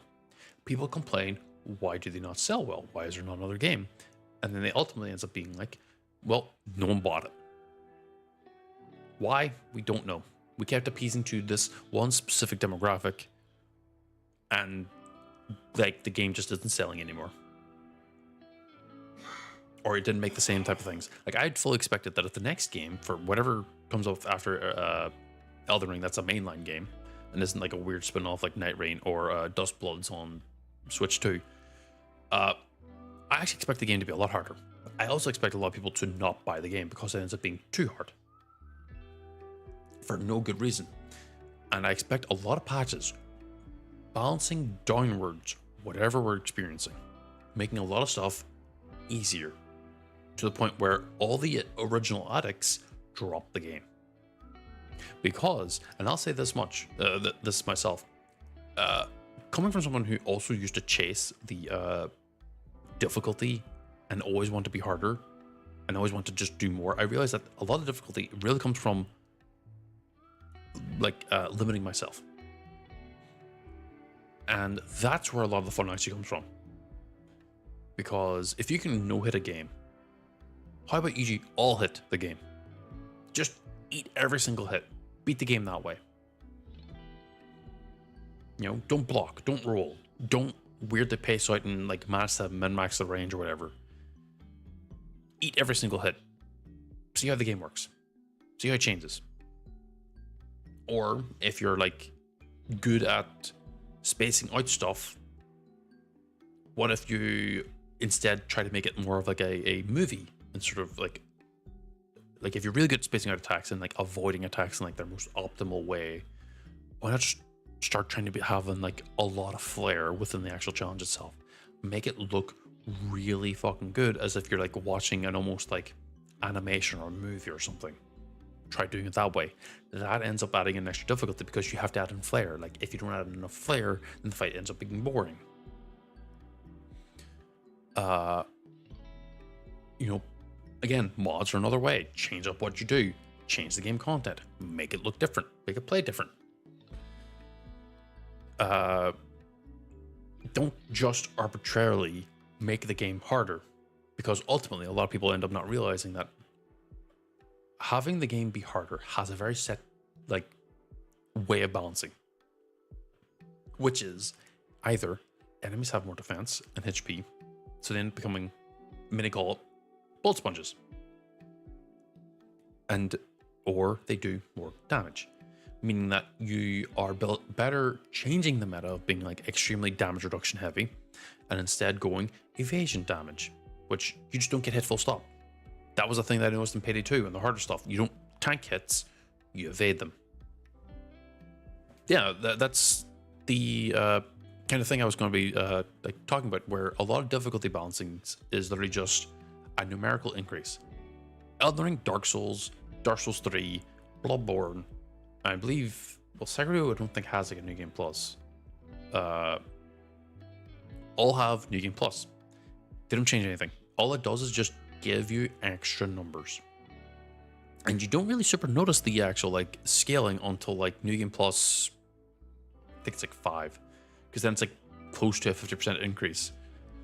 Because the increase percent scaling is very, very minor. It's like 7% or 8% for the games. Dark Souls 2 did change it up a bit. The original one, don't know about Scholar First Sin, didn't bother playing Scholar First Sin in general, because I just remember playing it once and being like, there's a lot of enemies attacking me at once. That doesn't feel right. That feels wrong. But Dark Souls 2 made it that new games actually had things changed up, which meant that the difficulty kind of maintained. You would still have like, oh, enemies are changing position. There are new enemy types here. There are different attacks, different setups, different changes, which added way more difficulty to the game because I didn't know that. And it added a new rewards too, new items, new pieces of gear, new weapons. I think that was, you know, actually very satisfying to do. But having just a flat scaling for New Game Plus is very boring. Having just flat extra scaling just to make the game harder is very boring, because all it does ultimately is become tedium. And at that point, it's really the first game, like the new game, not New Game Plus, but just new game, is when the game's at the hardest. Because you don't have the gear, you don't have the levels, you don't have the healing, you don't have the capacity to maintain a lot of these things. Whereas New Game Plus 1, 2, 3, etc., you're already geared out. All you're really doing at that point is increasing your overall power with stats and the like.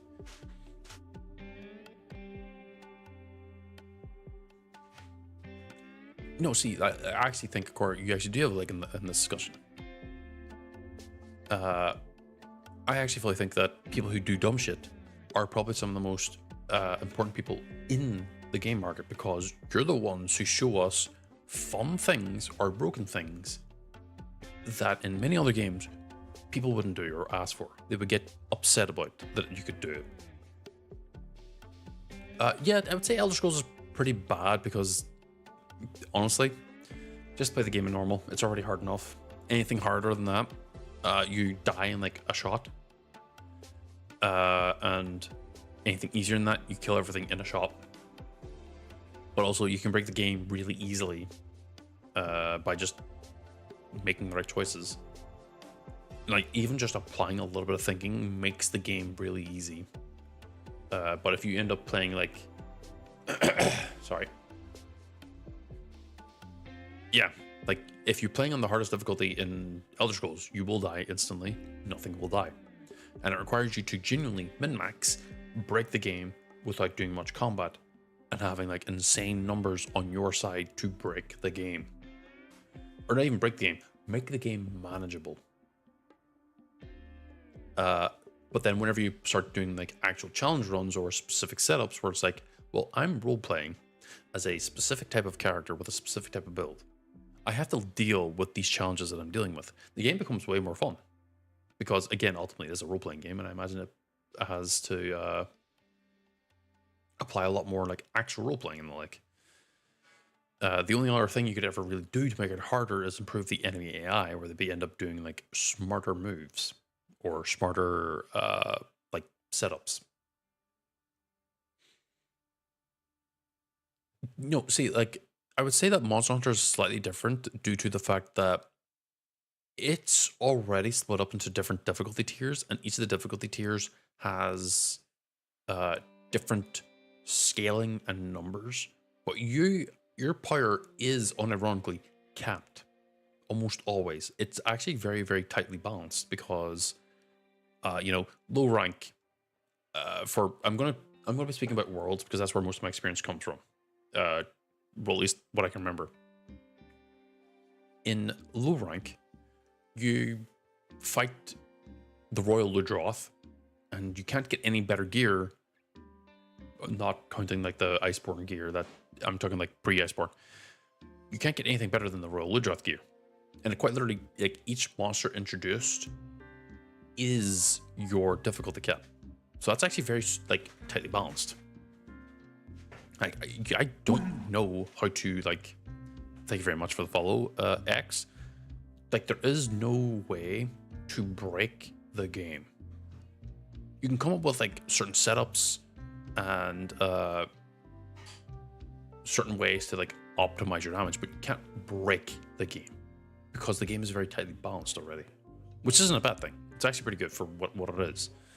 But like, that's the other category of games where it's a very tightly controlled narrative, where you're not going to be able to ever like break the game open and make it like bend over backwards for you because you're breaking a bunch of stuff. And that's not a bad thing. Again, you know,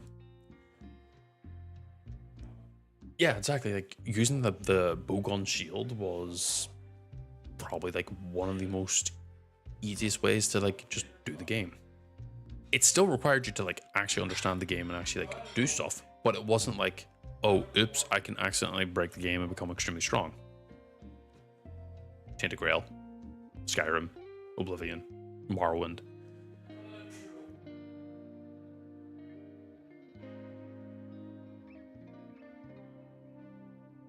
You have to make builds to cater to certain monsters, which makes it chicken acquired. What?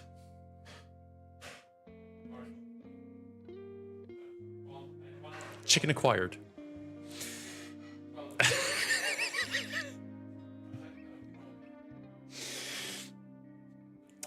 Makes it chicken acquired. Yeah, no, I agree, Emery. It makes it chicken acquired.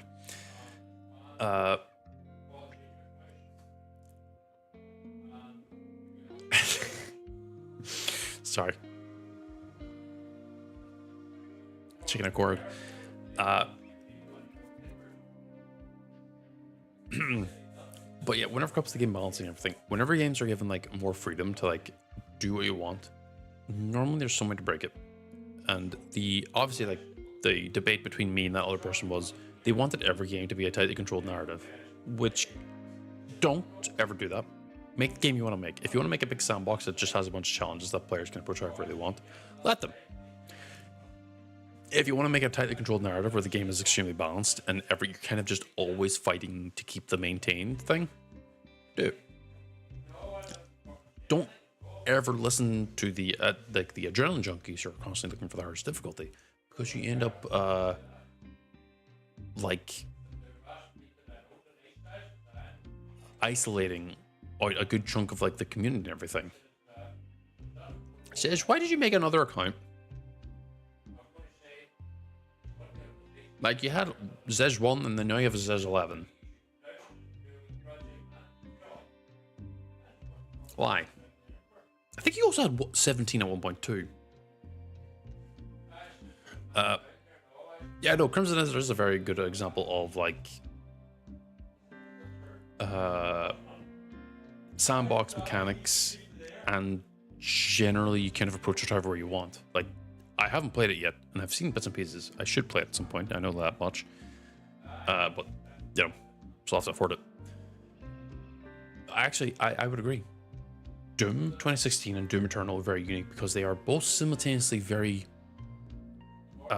controlled narratives,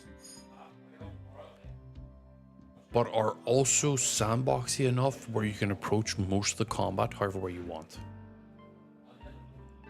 Because way back when, I won't install the game now because of the fact that they harvest your data. I did a run in Doom Eternal where there was specific an achievement where you could beat the game in one life. Like that specific one life mode. It was like the hardest difficulty, but it was one life. I threw onto an extra challenge onto that where I would beat the game with one life, but no upgrades. Which meant I didn't get early game weapons, or like early like weapons to boost my power even more. I just ran with the way the game was balanced. Surprisingly, I ran out of ammo quite often.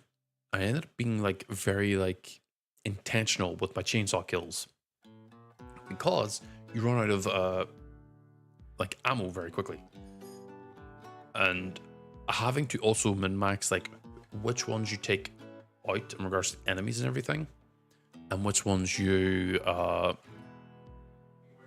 leave to deal with an ammo or some ability that you might have access to became a very, very good like juggling act almost. It felt very good, but it was very difficult because I'll be honest, there was a lot of times I got like hit from something I didn't see. Okay, I guess I understand having multiple counts for each phone. But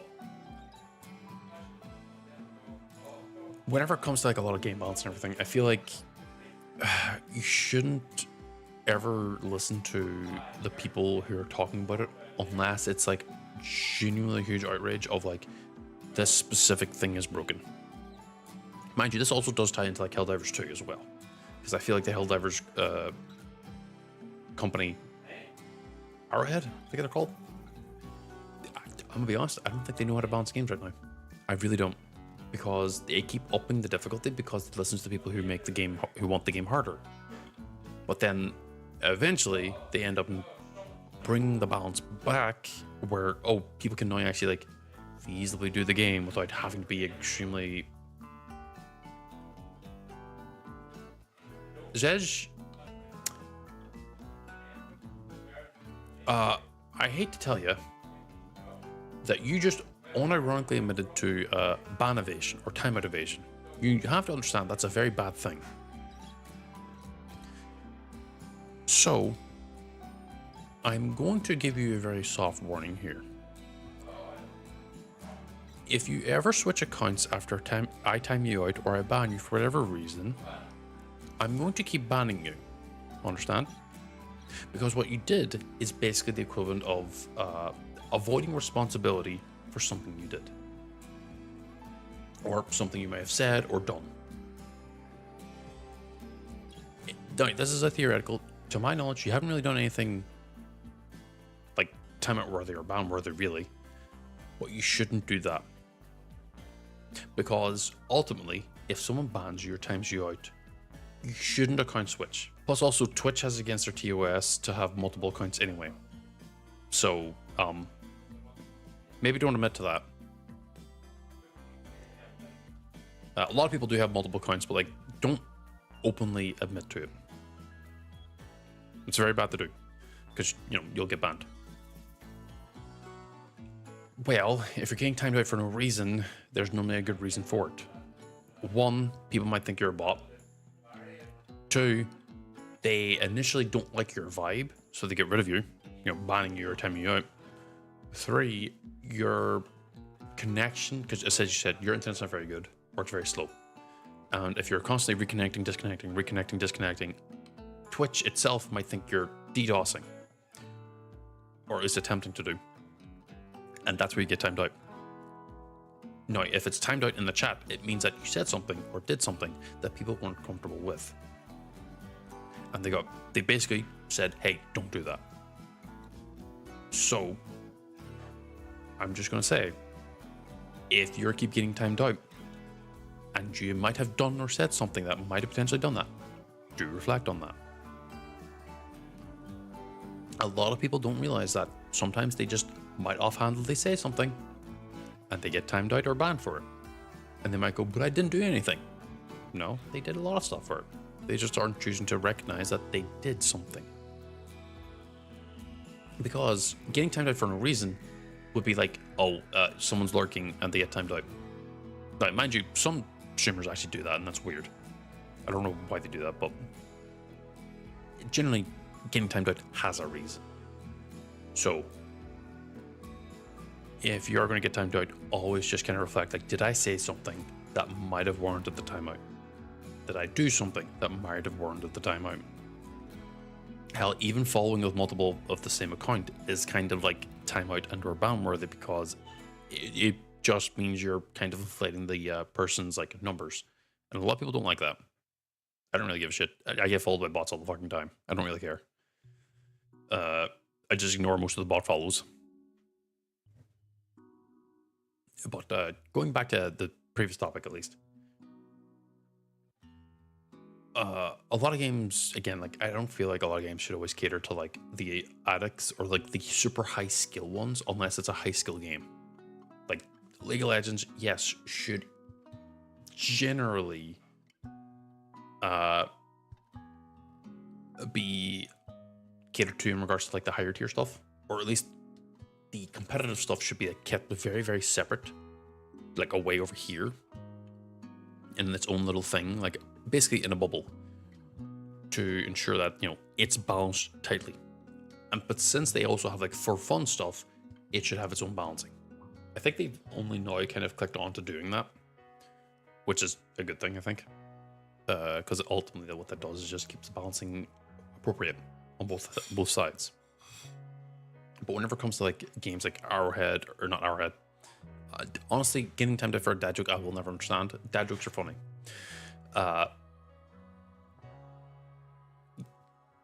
Helldivers 2 having, honestly, a mix of an attempt at the tight balancing, but also still giving players a lot of like attempts at approaching things their own way. Well, one kind of creates an issue. You need to either lock in the narrative a little bit more tighter and make it so that the actual like balancing everything is way more tightly, or you just can't just let players do what they want. Constantly buffing and nerfing stuff while listening to like the both sides of the teams is really like bad. But ultimately, you shouldn't listen to the the addicts, because for all these purposes, they've already bought your game. They've already bought all the stuff, and they're gonna keep buying the stuff regardless. The ones who are casual might buy the game once and never like return it. Like that's where you get a lot of the money for like zero effort, because then you don't have to have like a big server cost or whatever, because you don't have to like constantly support everyone. So I think you should kind of like make the game approachable at any angle. Like if I want to go in with really weird weapons, unless they specifically tell me, hey, don't take this weapon, or don't take this, or don't do this, where they actually tell you, hey, we don't recommend you to take a sniper rifle into a bugs mission because, well, bugs swarm you quite a bit, and also they don't really have that many like units and everything that you would need to specifically take out. You know, then it's kind of a waste. Whereas cyborgs and automatons and the squids, I forget what they're called, would have a little bit more of like taking a sniper rifle actually kind of makes some sense because you can take out actual commanding units that actually change how stuff works. And like that constant like back and forth between the balancing and everything, like it's got a lot of competitive balancing, but it's like, why are you trying to keep it competitive? It's a PvE game. People who keep saying like they want it to be harder is probably also the people taking in like extremely min-max builds to make the missions even easier in the first place. They aren't intentionally choosing to take in shit that isn't effective. They're taking in stuff that works. And then the issue is that they want that stuff to be even more nerfed, when reality is that they should probably not be listened to. No, adding in the Sekiro deflection to stuff is like, a lot of people love the Sekiro deflection mechanic in Sekiro. It's kind of like a surprising thing that I'm not surprised hasn't made it way more common in more of the FromSoft games. I mean, it's not, I think it is sort of in the DLC for Elden Ring. And I know it's sort of in regards to Night Rain. But like I feel like a lot of people want more of the Sekiro deflection because it gave you a lot of power. Like a lot of power. Sorry, there was like something on my nose.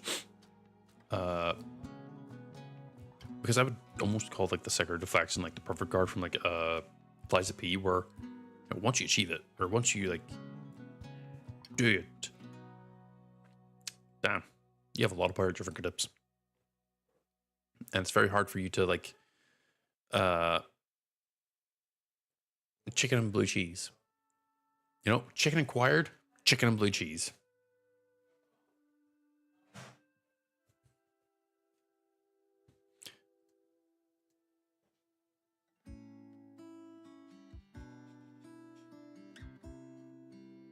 Arian, I hope you know you're never going to live this down.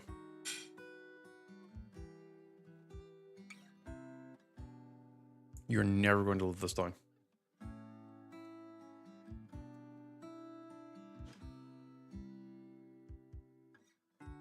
Like, I love you, man. But I'm making sure I have...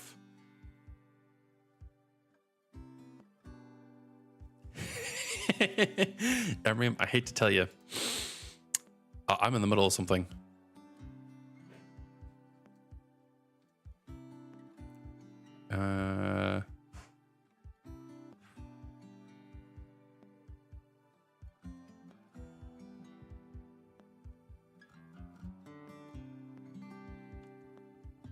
Hold on.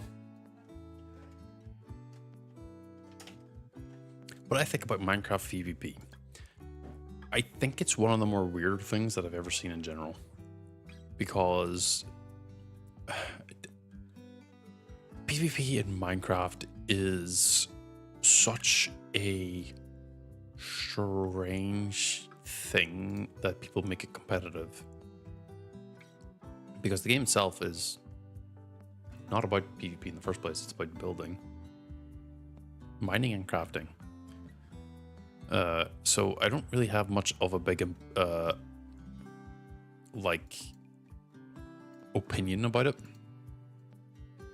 because of the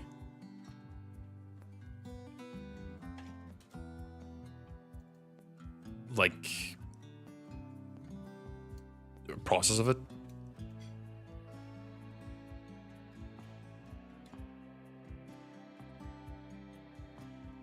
I don't know, it's just kind of like it exists in my, like, I won't say circle, but it's one of those things which is like I won't ever put any extra thought on it.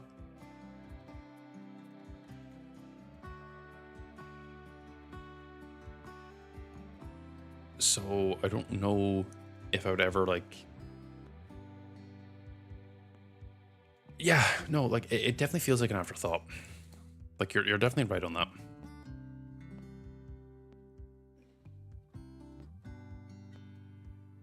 Because again, it's one of those things which, at least in regards to PvP, it's taking like what works for a PvE system and makes it apply to players, but then you take the factor in of like I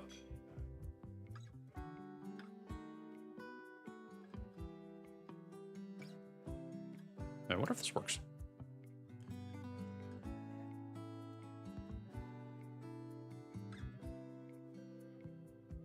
Perfect.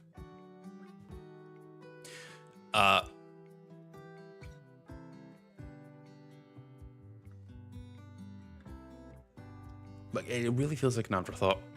I kind of assumed that the moment that you'd hit each other as a joke in Minecraft, people would make it like a competitive thing, because I feel like it's just a gamer thing. They turn almost everything competitive using a specific build in a PvE way. Elden Ring, people get upset about it and make it into like a competitive thing. And yet, you know, it's like, why are you caring about that?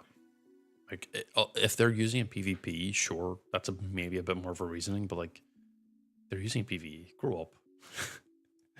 So in my case, it feels like very much like, why is there Minecraft PvP and why is people like complaining about the balancing and everything? I don't fucking know, man. It's one of the most weirdest things I've ever seen. Like, why does everyone have like the urge to make everything competitive? So I don't really have much of a good opinion on it, because except for it's there. But Emran, I hope you enjoy the immortalization that I have done here. Come on, point. Point. There. Oh no, I did even worse. I didn't pin it. I'm just immortalizing your specific things on stream.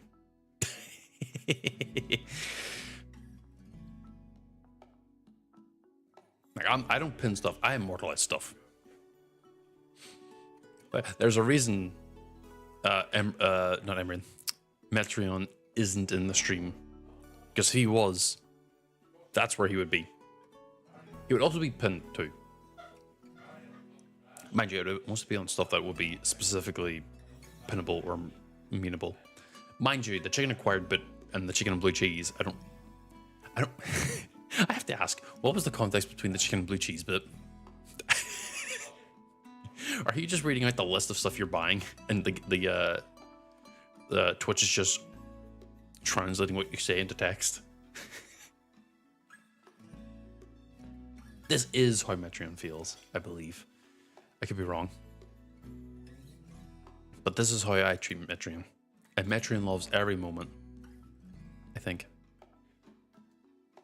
Chicken and blue cheese. It's really going to become like a unnecessary stim. I'm seriously considering making the chicken acquired one specifically my background on my computer, but I don't know if I will.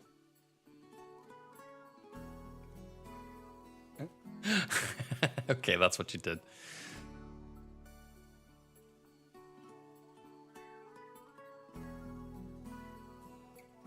No, that's not wounding you. Wounding you is so much more worse. I'm uplifting you. I'm bringing you to a new level.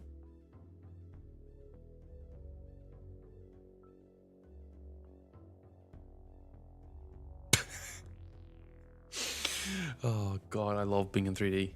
What is my what? Oh, is it because it's detecting my? No, it probably is. No, I'm not taking it far enough. Doritos bag. Okay, hold on. You just dropped weird interesting Emerald lore, drop the lore. Drop it.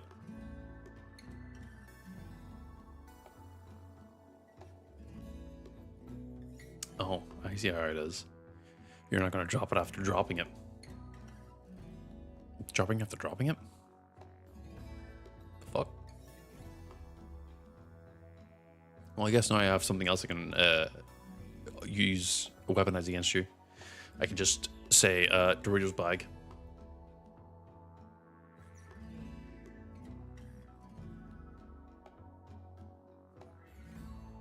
Damn it. There we go. Oh, he's gonna do it. Mind you, I probably won't immortalize this one specifically because this is an intended story that I actually want to just get context behind. That, however, because it was an accidental mistake, that's gonna stay.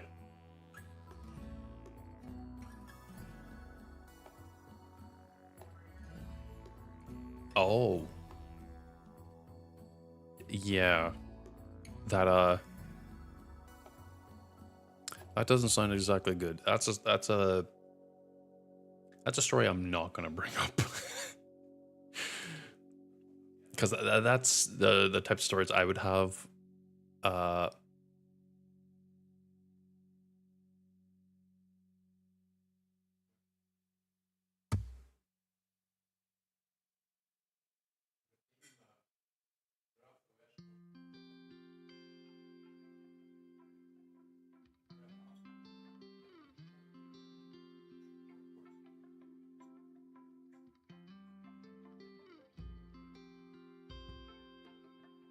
You grew out of that phase, right?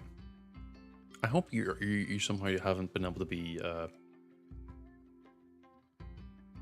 still like that. You hope so. I hope so too. Because, good lord, I'm gonna try and like jettison that from my brain so I don't ever think about it. But, like, because that's a bit much. Whereas, you know, Chicken Acquired is way more funnier.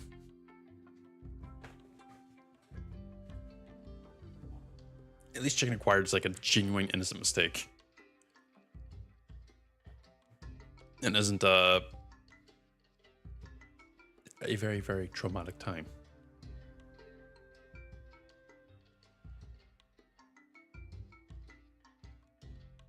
Yeah, well, I mean, even if it is chill, I personally don't enjoy bringing up those types of things. Only because I feel like, you know, it feels like a low-hanging branch to me. Chicken Acquired doesn't.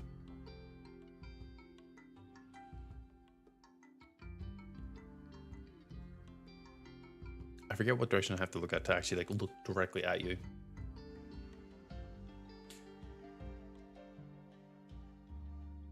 Oh, my throat's starting to hurt a little bit. Wait, what time is it? Ooh. Yes. I mean, I would agree to that. I think a tragedy is a good way to cope with stuff, but I don't know. It depends on the person. Because there's like actual, whenever I jokingly say weaponize it, I don't mean it in like, I'm going to make you feel bad about it. Hi, TK. The day is going well. I hope your day is going well. You better be enjoying it, and if not, I'm sorry.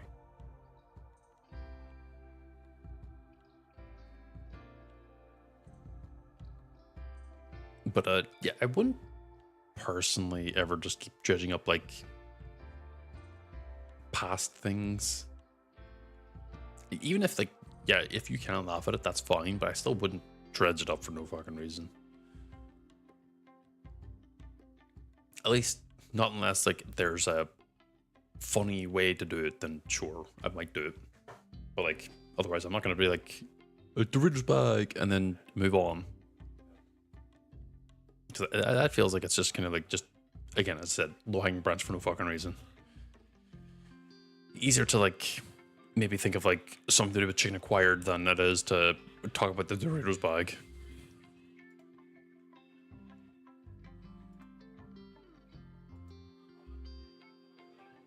Okay. Oh my god, that was weird. Because like if I could, huh?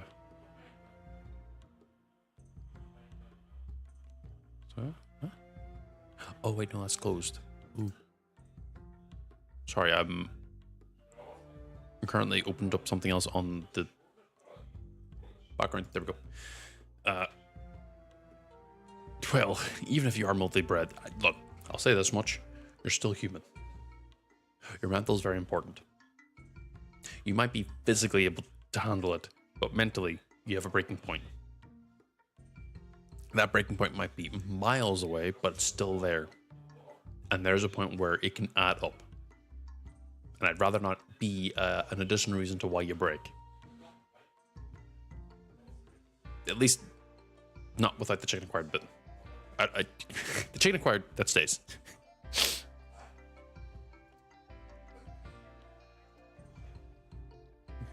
Because I would like to think I have a good threshold for stuff like that, but quite literally Akora. Like, I personally try to avoid being like the 13th reason. Well, no, actually, I try to avoid being the 14th reason because I feel like most people already have 13 reasons. Yeah, I hope like this applies for everyone too. Like if you ever feel like I'm overstepping with anything I'm doing or saying, as long as it's not like kind of like killing the vibe of just everyone here, you know, do voice it. I'm only human. I will make mistakes and I will say things that I might not really fully understand.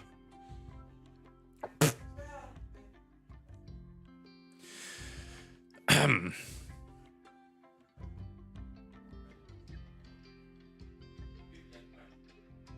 okay. I held back the laugh. You know, like again, as long as it's not killing everyone's vibe, because like assuming it's like a genuine like worry.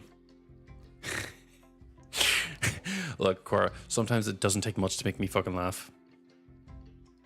Sorry, Cora? What? No, I mean Emrian, sorry. I was staring at Cora. Because I'm still trying to think of like things I could force him to do with me. That I could possibly stream at the same time. Which is where you would have to be aware that would also be streamed at the same time. Like, unless we end up beating, like, Terraria together on stream and we just keep playing Terraria, I wouldn't stream that. I'd just be, just playing the game for the play the game. But, yes, I try to avoid being, like, the 13th reason, so to speak, for many people. Because I imagine, you know, everyone has their own struggles and everything.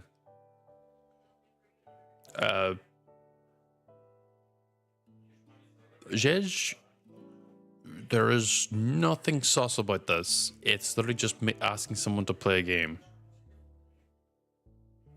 Relax. Like Cyberpunk, the TTRPG? Or the actual, like, 2077? 2077. Okay, I understand.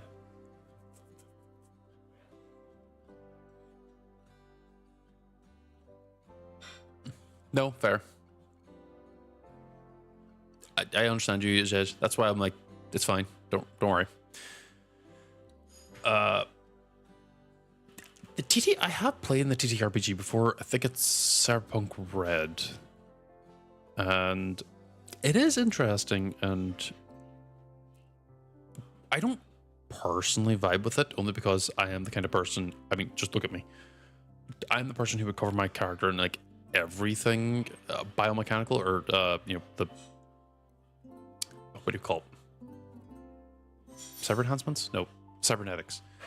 I would cover myself in all that stuff just to look cool. And chrome, yes, that's the word. I would cover myself and, you know, completely chrome myself up. And the fact that I have to deal with cyberpsychosis because I got chromed up like nothing normal is... Like, can't I just be a mentally stable person who just gets chromed up and be completely fine? Come on. I would join Maelstrom if I didn't end up having half my fucking face missing. Because I'll be honest, I would absolutely join them. But I don't like the fact that they keep their fucking faces off. Because they look horrifying. But if I could have a sick-ass visor and, like, look like this or something like that, yeah, definitely. I would do it at a drop of a hat. Not even a drop of a hat, a drop of a bullet. Because I imagine there's more bullets and hats in Cyberpunk. Due to just what the world is like.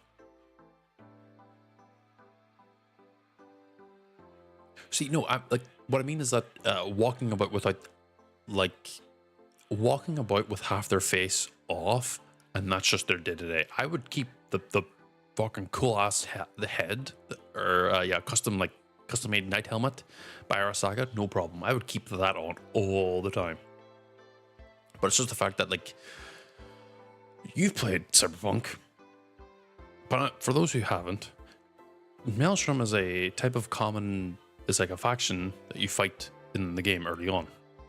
And one of the common, like, members is genuinely, like, only got, like, eye enhancements and is missing, like, the rest of their face. And maybe, like, a mouth enhancement. And they kind of, like, missing a good chunk of their skull. And it's really fucking uncomfortable to look at. And it's kind of, like, disgusting almost. Which is why I'm like, I wouldn't... If I'm forced to do that, I'd not join them. But if I'm given the ability to have, like, a complete head covering, fuck yeah. Fucking put me in max tack. That's actually a really bad position to take, but look, I just want to look cool, okay? It's not like actually joining in for, like, the social normals or whatever, because I'm pretty sure most of these places are already bad. Yeah, basically, non-trademark Mechanicus.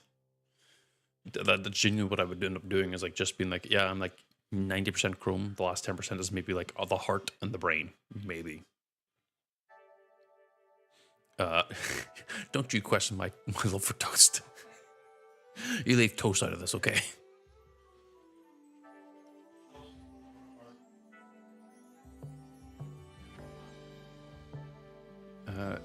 Still no one actually streaming at this time. Huh. I thought the dog would at least be streaming. Oh, I guess maybe I streamed really fucking earlier, didn't I? Hey.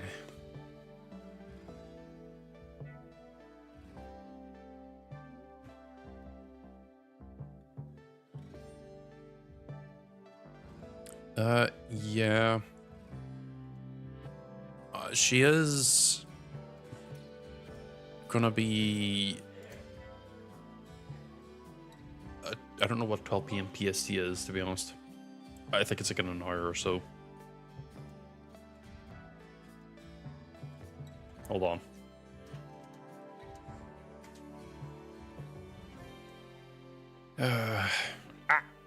Being blinded.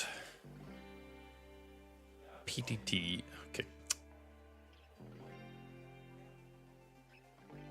So in about an hour.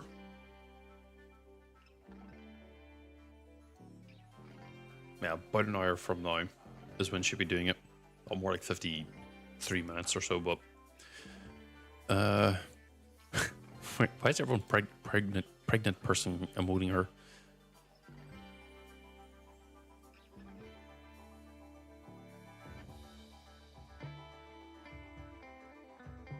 Also, Emrian, genuinely, which of the designs that she announced did you specifically like yourself? I know you probably may have already said in the chat, but I completely forgot.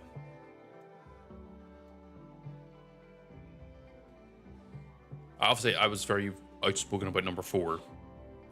Though what was extra funny is that she put out a secret 5th option, not as many people cared about it. I feel bad. 4 was overwhelmingly like a landslide vote.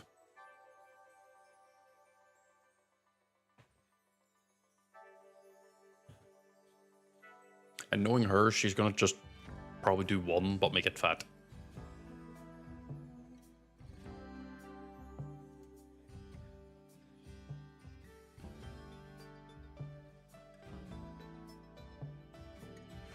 This isn't a bad thing. It's probably a good thing that she just chooses to do what she wants, because again, it's her mascot.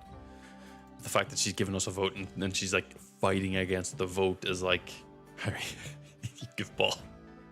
This is why I made sure that my mascot, if and whenever I do actually bother putting the mascot thing together, is already decided. 1, 9, and 5. 9?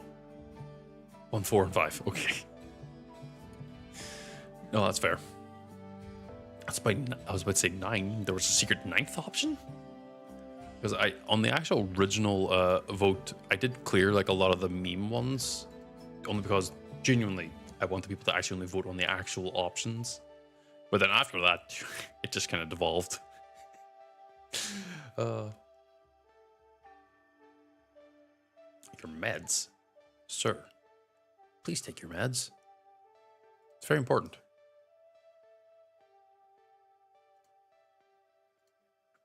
Well, 5 is probably there, so at the very least you can have something. So it's not all lost.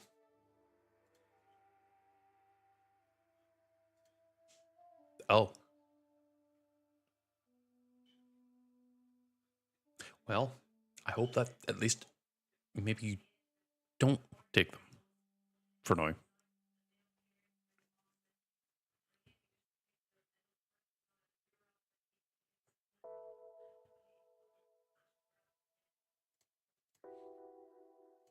I am looking into. Maybe I could raid right now. Just needs more planning. That's honestly fair. Throat's hurting a bit more than normal, and I've run out of things I potentially want to talk about in general. Oh, I forgot you can't see me smiling, so hold on. Hold on.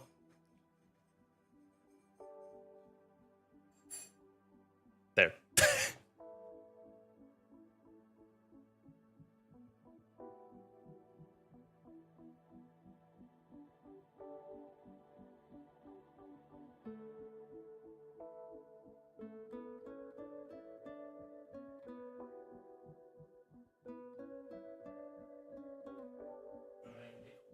Sorry, I was stretching and yawning at the same time. Yeah, this is a threat. Well, I encourage you, do it. If this makes you start drawing, do it. I counter threaten you. Do it, and I won't pin you in chat. Or will? No, wait.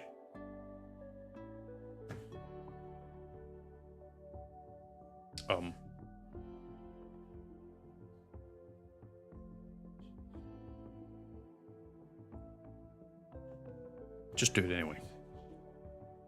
Ignore my dumbass trying to like figure out how to word the sentence, okay? Oh right, you're not actually at home for like a week.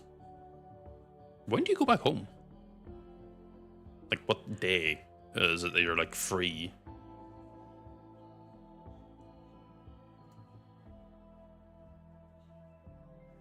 Later this week, okay.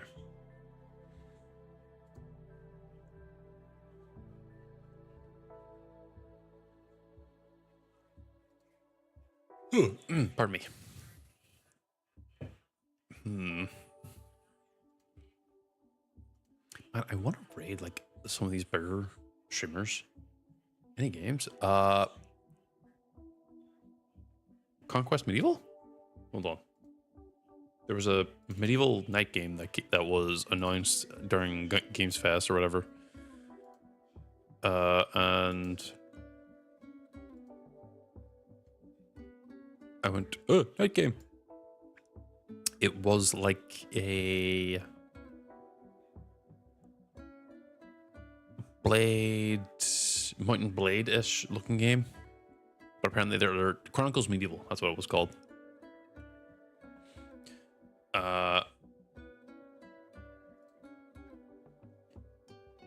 It's early access some point.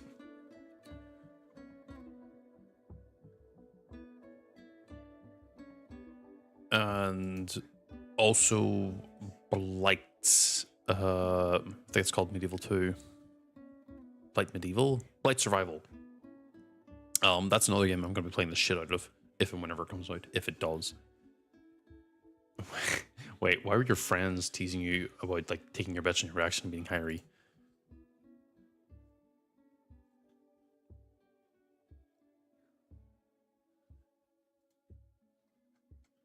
Like, because the reality is you're going to meet her and you're going to go, oh, hairy. And then you're probably going to run away.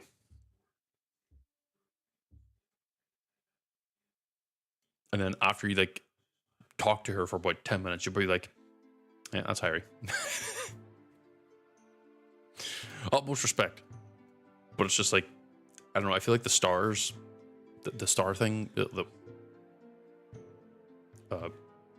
star effect, whatever it is, it fades very quickly in people. Especially once you realize, oh, they are just a normal ass person.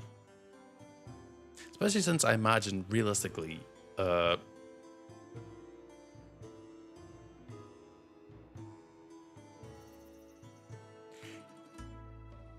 can kind of understand that on at least meeting the Ruby VAs, because they kind of are like the way they aren't people you can meet or at least talk to every day at a very casual level. And the reason why I'm like, you're probably gonna just be like maybe a little bit starstruck, and then you're immediately gonna be like, hairy, and you're just gonna like accept that the dog is the dog, is that you talk to her every day on stream, and you're gonna find out that off stream she's very much the same, but nowhere near as high energy. She more is lower energy. And I feel like, at least in regards to Harry, since you do get to talk to her on like a more like, I won't say genuine level, but like a very much more casual level, you probably won't have as bad of like a starstruck feeling with her, at least. Whereas with the Ruby VAs, they aren't people you get to like talk to and like shitpost at and like point out all their mistakes or whatever.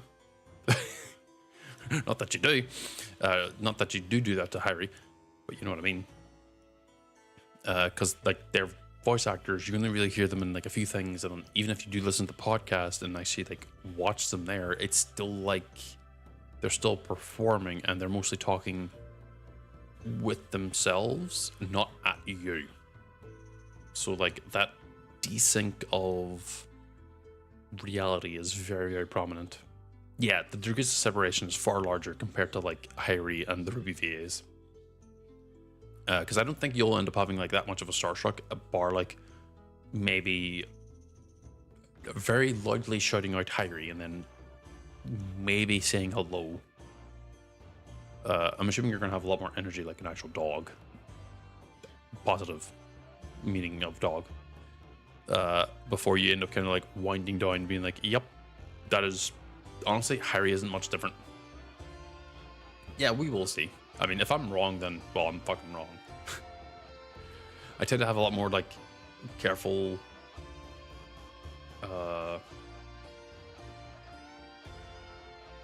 thinking about that. Good.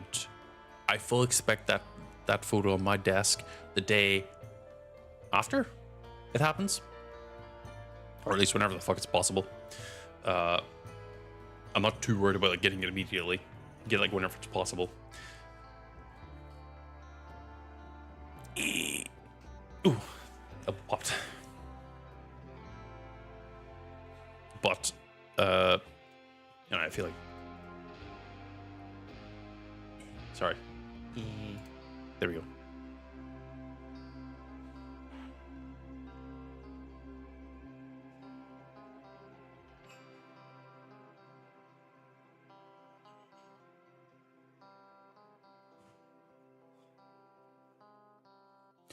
Oh, but only if she sees you cosplaying as her. I understand. I honestly was kind of like a little confused on what you meant by COD. Like, you mean the fish, the game, or something else? And then eventually you said cosplaying, so makes more sense. But no, that's fair because again, like, I'm assuming she has stated that she is going to be at Offkai, but also like you yourself are not going to go out of your way to like go to where she might be doing a meet and greet, right? You're almost just going to be hanging around and just chilling, having a good time. Based on what at least you shared. Because if I remember right, you're just going for the vibe.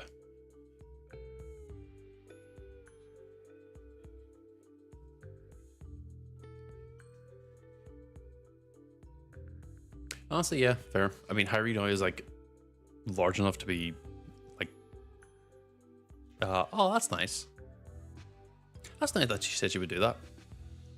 It's just that Hyrie is like, oh god, it's like every other day. I still think Hyrie is a small time like streamer, but she's partner, or well, going to be, and she has like big numbers behind her, so it's like she's not small anymore. She's big. She's not like the biggest of big, but she's still big. Because actual small time streamers, well, it's not really crazy how fast she grew.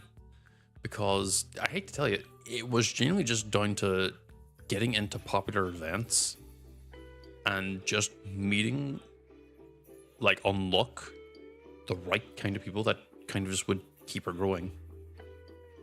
Because before she got into VTRP, as a mod who has been there for about quite a bit of time, she did not really have that much of a reach. She maybe at most on the good days had like 30, which is still a lot, but like nowhere near what it was before. But VDRP, meeting like the group that she did in the PD, and then being asked to join God, what do you call it? Ascension? Minecraft Ascension? No. I forget what it's called now. And now being more openly associated with those same groups and everything, like, it makes sense she would grow. Like, it's kind of why, like, a lot of people want to get into groups and everything, because generally more indirect exposure, if not outright direct exposure, makes you grow fast. It's why I keep saying, like, you know, if someone wondering like, oh, I don't know how to make it big as a VTuber, I literally just say get into big events. That's it. That will genuinely, like, get in big events, go be known. That's how you get more people to like acknowledge you exist and actually go like look at what you do. You don't need to super make like a ton of shorts and everything. That's only if you want to like grow on YouTube, and you generally should, I think, always make like multiple sources of content and the like, or at least, you know, stream on multiple places to at least keep your presence prominent. Because again, it's like you're planted in the soil, and you have several roots spread out. These roots are in different ways of how you gain more, you know, people or nutrients in this case, and that's how you can grow genuinely. Because let me tell you, just straight streaming and not doing anything else, you won't really make it super far. I've seen other people who have been streaming for, based on their accounts, years, and they don't grow. But I would see people who have maybe only streamed a little bit, and they would grow exponentially because of just potentially what luck they got or what they're doing. Sometimes they just do the one thing for months on end, don't see anything, but then they end up having like 1 or 2 events where they like get into it and it just shoots their numbers up. because not everyone's going to be able to do the same thing day in, day out, day in, day out, day in, day out consistently and make it, keep it being consistent. Fuck. I'm surprised that even I'm making as much growth as I am. Like, I fully don't expect me to keep like growing at all. I feel like I'll end up plateauing at some point. But if I keep growing and everything, hey, great. Admittedly, I just mostly want to get into those big events myself because they just seem fun. That's really just it. So, it's not really, at least to me, it's not super crazy that she grew as fast as she did. I fully expected her to. Because she got into these events, she started making names, she started making connections, and that's just kind of how it goes. She is the kind of person that a lot of people would flock to very easily. That's why, not to be a dickhead about it. That's why I told her to not really push for partner, because she would just make the numbers easy enough. She just kept streaming. Really would be a non-issue. Because fuck me, dude, she was already like partner level like a few months ago. It's just that she was having like inconsistent days and and that was kind of like harming her a bit. It's actually harming her again, which is funny. Well, not funny in that way, but it's like, oh, like I can't blame you, but you're gonna get there. I know you're gonna get it. I know she will. I fucking know she will. There's just no rush. You'll get there. Though I feel like that was also bad etiquette talking about another streamer. Oops. Look, I love her, okay? Not like that. She's a great friend. I just, I don't know if that was good etiquette or not. It's just I kind of know a lot of, like, other stuff that are kind of, like, on the background. At least about the numbers and the like. And I feel like that's a very bad thing to talk about. And that's on me for just continuing the topic. Don't worry, Arian. I'm taking the blame. You were just making conversation. We were talking about someone that we both know, and we both care about, and we both enjoy the content of. In my case, I took it a bit too further. So that's fully on me. I take the blame for that. Sorry, I'm still like staring at the fucking thing like, okay, do I want to go for like another half an hour or not? What do I want to do?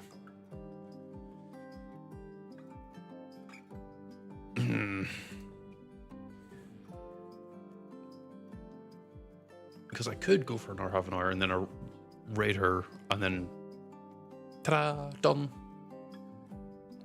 But I'm also like kind of like, I don't really know what else I could talk about.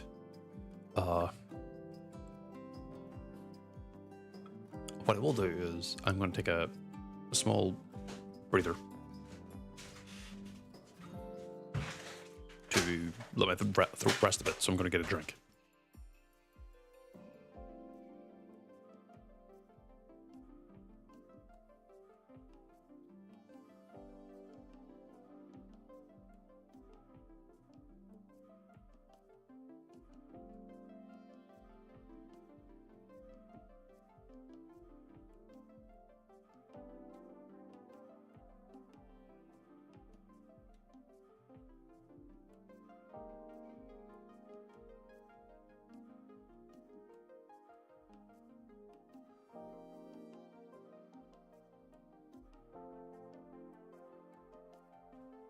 I realize I don't actually need my headset on when I'm doing this type of stream, because I'm not listening to anything else. Huh. I can't just leave this off my head. That's a unique thing. Oh, I was also going to be excited for Gundam Rogue Orbit, I should also say. Because there's a Gundam game, but there is a few things I'm not really... There's a few upsets. I think I might have talked about it a little bit before, but I've had time to sit on it and like actually think about it. And one of the big things I don't super like is how much extra detail it is on a Gundam.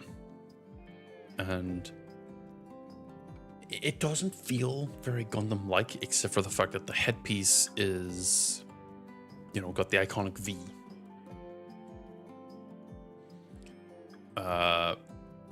Because the iconic V is obviously like a very Gundam trademark almost. But everything else feels like, you know, Armored Core or some variant of just mech game. Because there's very lot of greebles. There's no like iconic Gundam style. Well, I mean, mind you, Gundam doesn't have like a specific type of style in like the grand scheme of it. Except for just bright colors and very iconic looking designs and suits. But based on the few things I have seen, it does look like it is going to be a bit more of a Monster Hunter like, or at least you're going to have the ability to customize your shit to some degree. Because I noticed that, at the very least, the shape between the screenshots do change. But it does seem like you're going to have a consistent build of like, you can use a sword and a gun. And, you know, your overall shape is still going to like change ever so slightly. Because I noticed in some shots, you're a lot more smoother and rounder. But in other ones, you're a lot more square.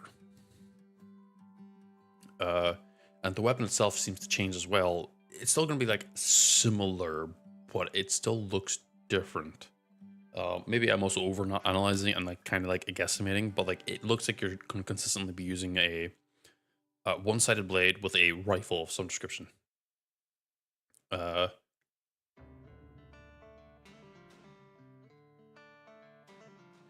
is there combat music? But the one thing I'm like not super happy about, because like the choice of style, is the hyper focus and realism. Looks great, looks grand, but it, because of the extra detail of just it's a mech, it's gonna be detailed. It ends up being not as coherent, and that's fine. Please be safe while driving. Do not endanger yourself by having to chat. Understand? If I catch you chatting and you're still driving, I don't have anything I can do realistically. I can complain, but that's about it. No, pardon me. But whenever it comes to the Gundam, I think it's going to be good. I think it's going to be quite fine. I actually think it's going to be fun. Because it did look fun. It's just I feel like when it comes to like the customization that Gundam is kind of known for in some cases, it's going to be a little bit lackluster. There is another game called Sword Hero that is kind of like a choose your own game. There is a demo for it, but I didn't play it. Partly because this is one that I'm like very tepidly excited for, and I'd rather just the game, you know, be made, come out in early access or just fully, and I play it that way. Because that seems like a game where ideally I'd experience it for the first time and I just play it. Same with Mortal Shell 2. Because I know Mortal Shell 1 was fun. I wouldn't stream it personally. Only because it was rough. And I know for a fact that when I start streaming it, I would bitch about it. So I don't think it'd be exactly fun to watch. But I think the second one, because it's obviously had like a lot more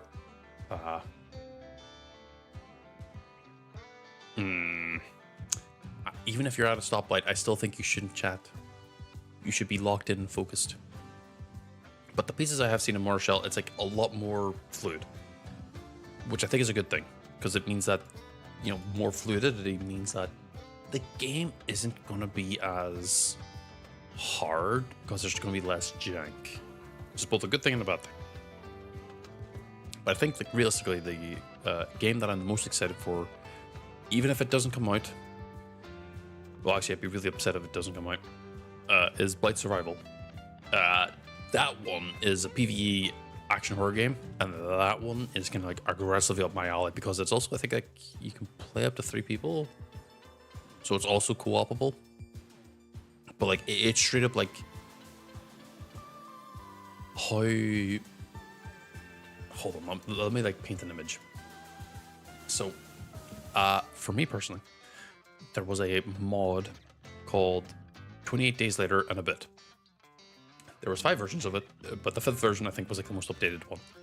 And it was for Oblivion, the Elder Scrolls Oblivion. And I played it way back when. And I always used to imagine that, now mind you, I was much younger when I was doing this. I was very also inexperienced about a lot of this. I used to imagine that the world was so much more grittier and that, you know, fighting the zombies that would spawn in at a surprisingly very intelligent way that was handled. Where you could just add zombies to the world or like the total like counter and just fight them and remove them from the counter. So you could theoretically start apocalypse, fight through it, handle it, and move on with your day. Downside, if important NPCs end up infected, they would break the actual game, at least the stories. Not the biggest deal. Generally, whenever I was playing with that mod, I wasn't like playing the main stories anyway. But I'd always imagine like this sort of like destroyed, chaotic world where there wasn't really much left, and it was very bleak. You know, there wasn't really a super common cure. There wasn't really much hope, so to speak, in it. And Blight Survival is exactly what I've been looking for, as just like that aesthetic where it's knights, or at least medievally dressed and equipped people going against like a genuine plague / infection. I don't really know what the lore is behind the game, but I know that, you know, the idea is what I really have wanted in a game in general. Like a very, very brutal one where, you know, realistically, survival is going to be like a lot of like you using the gear and armor you're using to like the best effect. And you're going to be scrounging for gear, picking up gear, you know, going, oh, this guy had like a kettle helm, so I'm gonna like, and like I'm not wearing a helmet right now, so I'm gonna like take his and wear it. Even if it is dinked up, I can maybe do a little bit of repair on it later. I could then go, okay, well, I dealt with this guy and I can like take his armor because it's still in pretty good condition, so I'm gonna wear it even if it is like you know, my sword ends up damaged. I end up repairing it, giving a little like clean through, scrounging through the map, and you know, like there are like I think like infection zones or something, and you know, maybe I have to like hunt random deer or whatever, and I pick up a bow and I end up using the bow. I don't know if there's a crossbow, not too sure about that, but I end up picking up the bow and sneaking around and like noticing, oh shit, there's like a ton of like super infected people who are wandering around right now and like super good gear, but also there's like another faction or something who's trying to like clear the infection, but because, you know, there is no real good allegiances for yourself, they're kind of just gonna also take you down too. So you're both surviving against the people and also the creatures of the world itself. So a lot of it is going to be like careful skulking through the areas and everything. And like I feel like whenever I get to play it, my computer's going to blow up in a big fireball. Sorry, that was completely off. Was not like the thing I actually wanted to say. I just couldn't really think about the graphical implications. But I think that whenever I do get my hands on it, I'm going to love the game. But I am admittedly overhyping it. So there's a very bad gut feeling in the back of my head where like I overhype it and I end up making it way better out in my head than what it actually is. I end up killing like the enjoyment for it to myself. And apparently, like from a lot of stuff that we have seen, or at least I have seen of the game itself, it's getting way more refined. Because originally I think it was like a 2-person gripping thing, and now they've got like a full like studio of like 20 people or something like that. Because they ended up teaming up with Behavior Interactive or something as a publisher. And you know, with the extra funds, the extra help and everything, you can like obviously do a little bit more. So I'm kind of tepidly excited behind it. The only thing is I remember Behavior Interactive is known for Dead by Daylight, I think. And I personally don't know how to feel about that. Well, I think Dead by Daylight is certainly an okay game. I feel like that they might be shoving a bit too many fingers into Blight's survival potentially. I might end up like ruining the original like 2-person vision. So hard to exactly say. All I hope is that if and when Blight Survival comes out, it might have at most maybe a year or two of support. And it doesn't become like, you know, Dead by Daylight or Fortnite or whatever. Like, I don't want more and more insane stuff. I just kind of want the game to like reach a natural point of support and the support ending, and you can still play it whenever you want and enjoy it. But I know there'll be people who will be like, we need more support or more stuff for everything. But like, you know, finance the fucking game, that it might. But I kind of hope it doesn't get that. I kind of hope it comes to a natural conclusion within the development cycle, and it's like, there you go, game's done, enjoy it.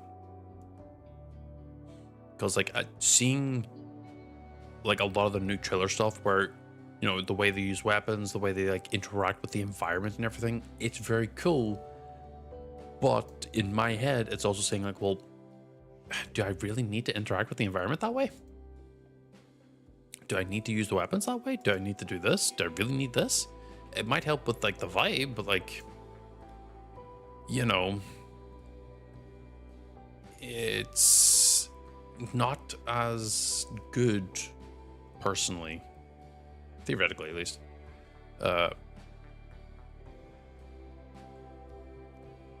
So like that'll be a game that I'll probably end up making Akora play with me. And if not, well, I'll just play it on my own. Fuck it, who cares? Sorry, I keep on referring to him as Akora, but he's just Korra. Because I think on his Steam, he's like officially called Akora. So I gotta like make sure it's Korra, and I don't end up adding in an extra A. That's my dumbass doing that. I can't think of any other games that I'm super excited for. There are some that are already out, and like, you know, I'm not gonna really think about it because like I think Void also got an update. It's something to do with like fire. I think it's Inferno. Basically, they have more fire things and they add in more fire stuff. Not a bad thing. It's just, you know.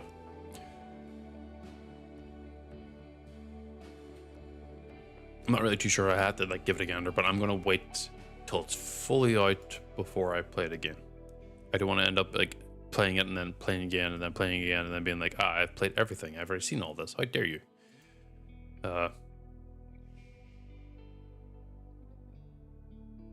Though there is one game I'm curious on. I'm kind of waiting for it to come out in full as well.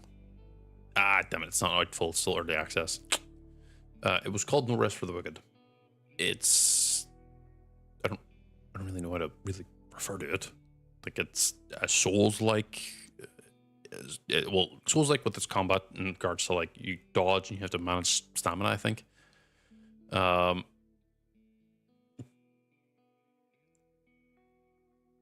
Past that, I can't think of anything else is going on. So we'll have to see.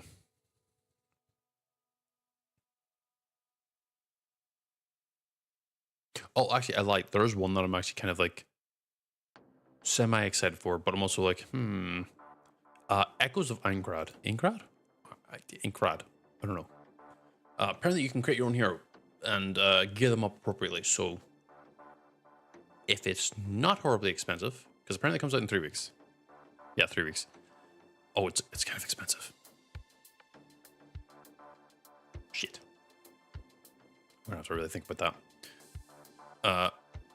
I'm probably gonna get it, maybe. But it's definitely within the range of like things I would enjoy. So we will see.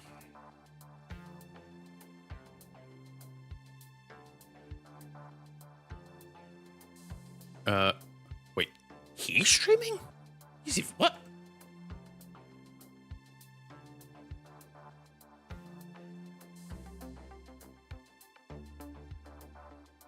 Sorry, I'm kind of like baffled.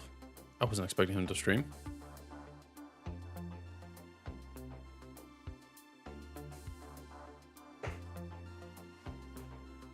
Oh, right. It's the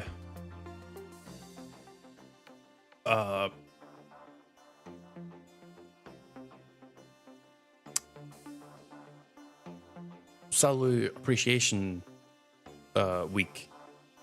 I forgot about that.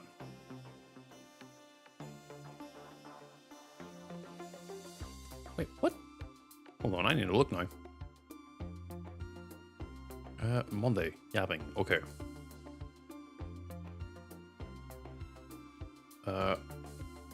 So my throat is getting like worse from all this talking. I don't think I can make another 15 minutes without doing like some really bad damage, and I'm not too fond of that. So, what I am going to do is, at least when it comes to Twitch itself, oh god, my arms. I am going to raid out 2 scrolls.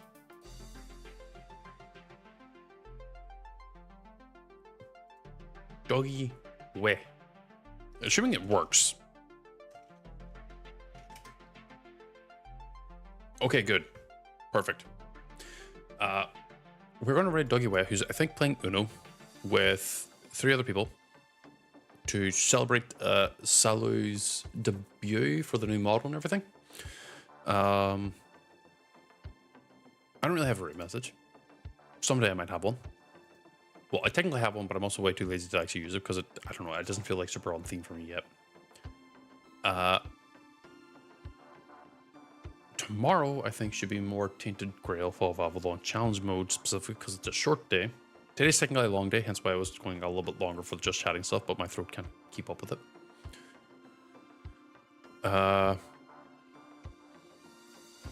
Wednesday will be long day, so that'll be Rimworld, and then Thursday's short, and then Friday's long. Past that, I hope you all have a lovely day. Well, thank you for coming in to listen to me just talk. You know, it helps. But if you enjoyed what you're like, if you enjoyed listening and or are listening to this in the future, if you're on YouTube, hit the subscribe button, and if you're on Twitch, hit the follow button. Helps out a little bit. Till then, I will catch you all next time.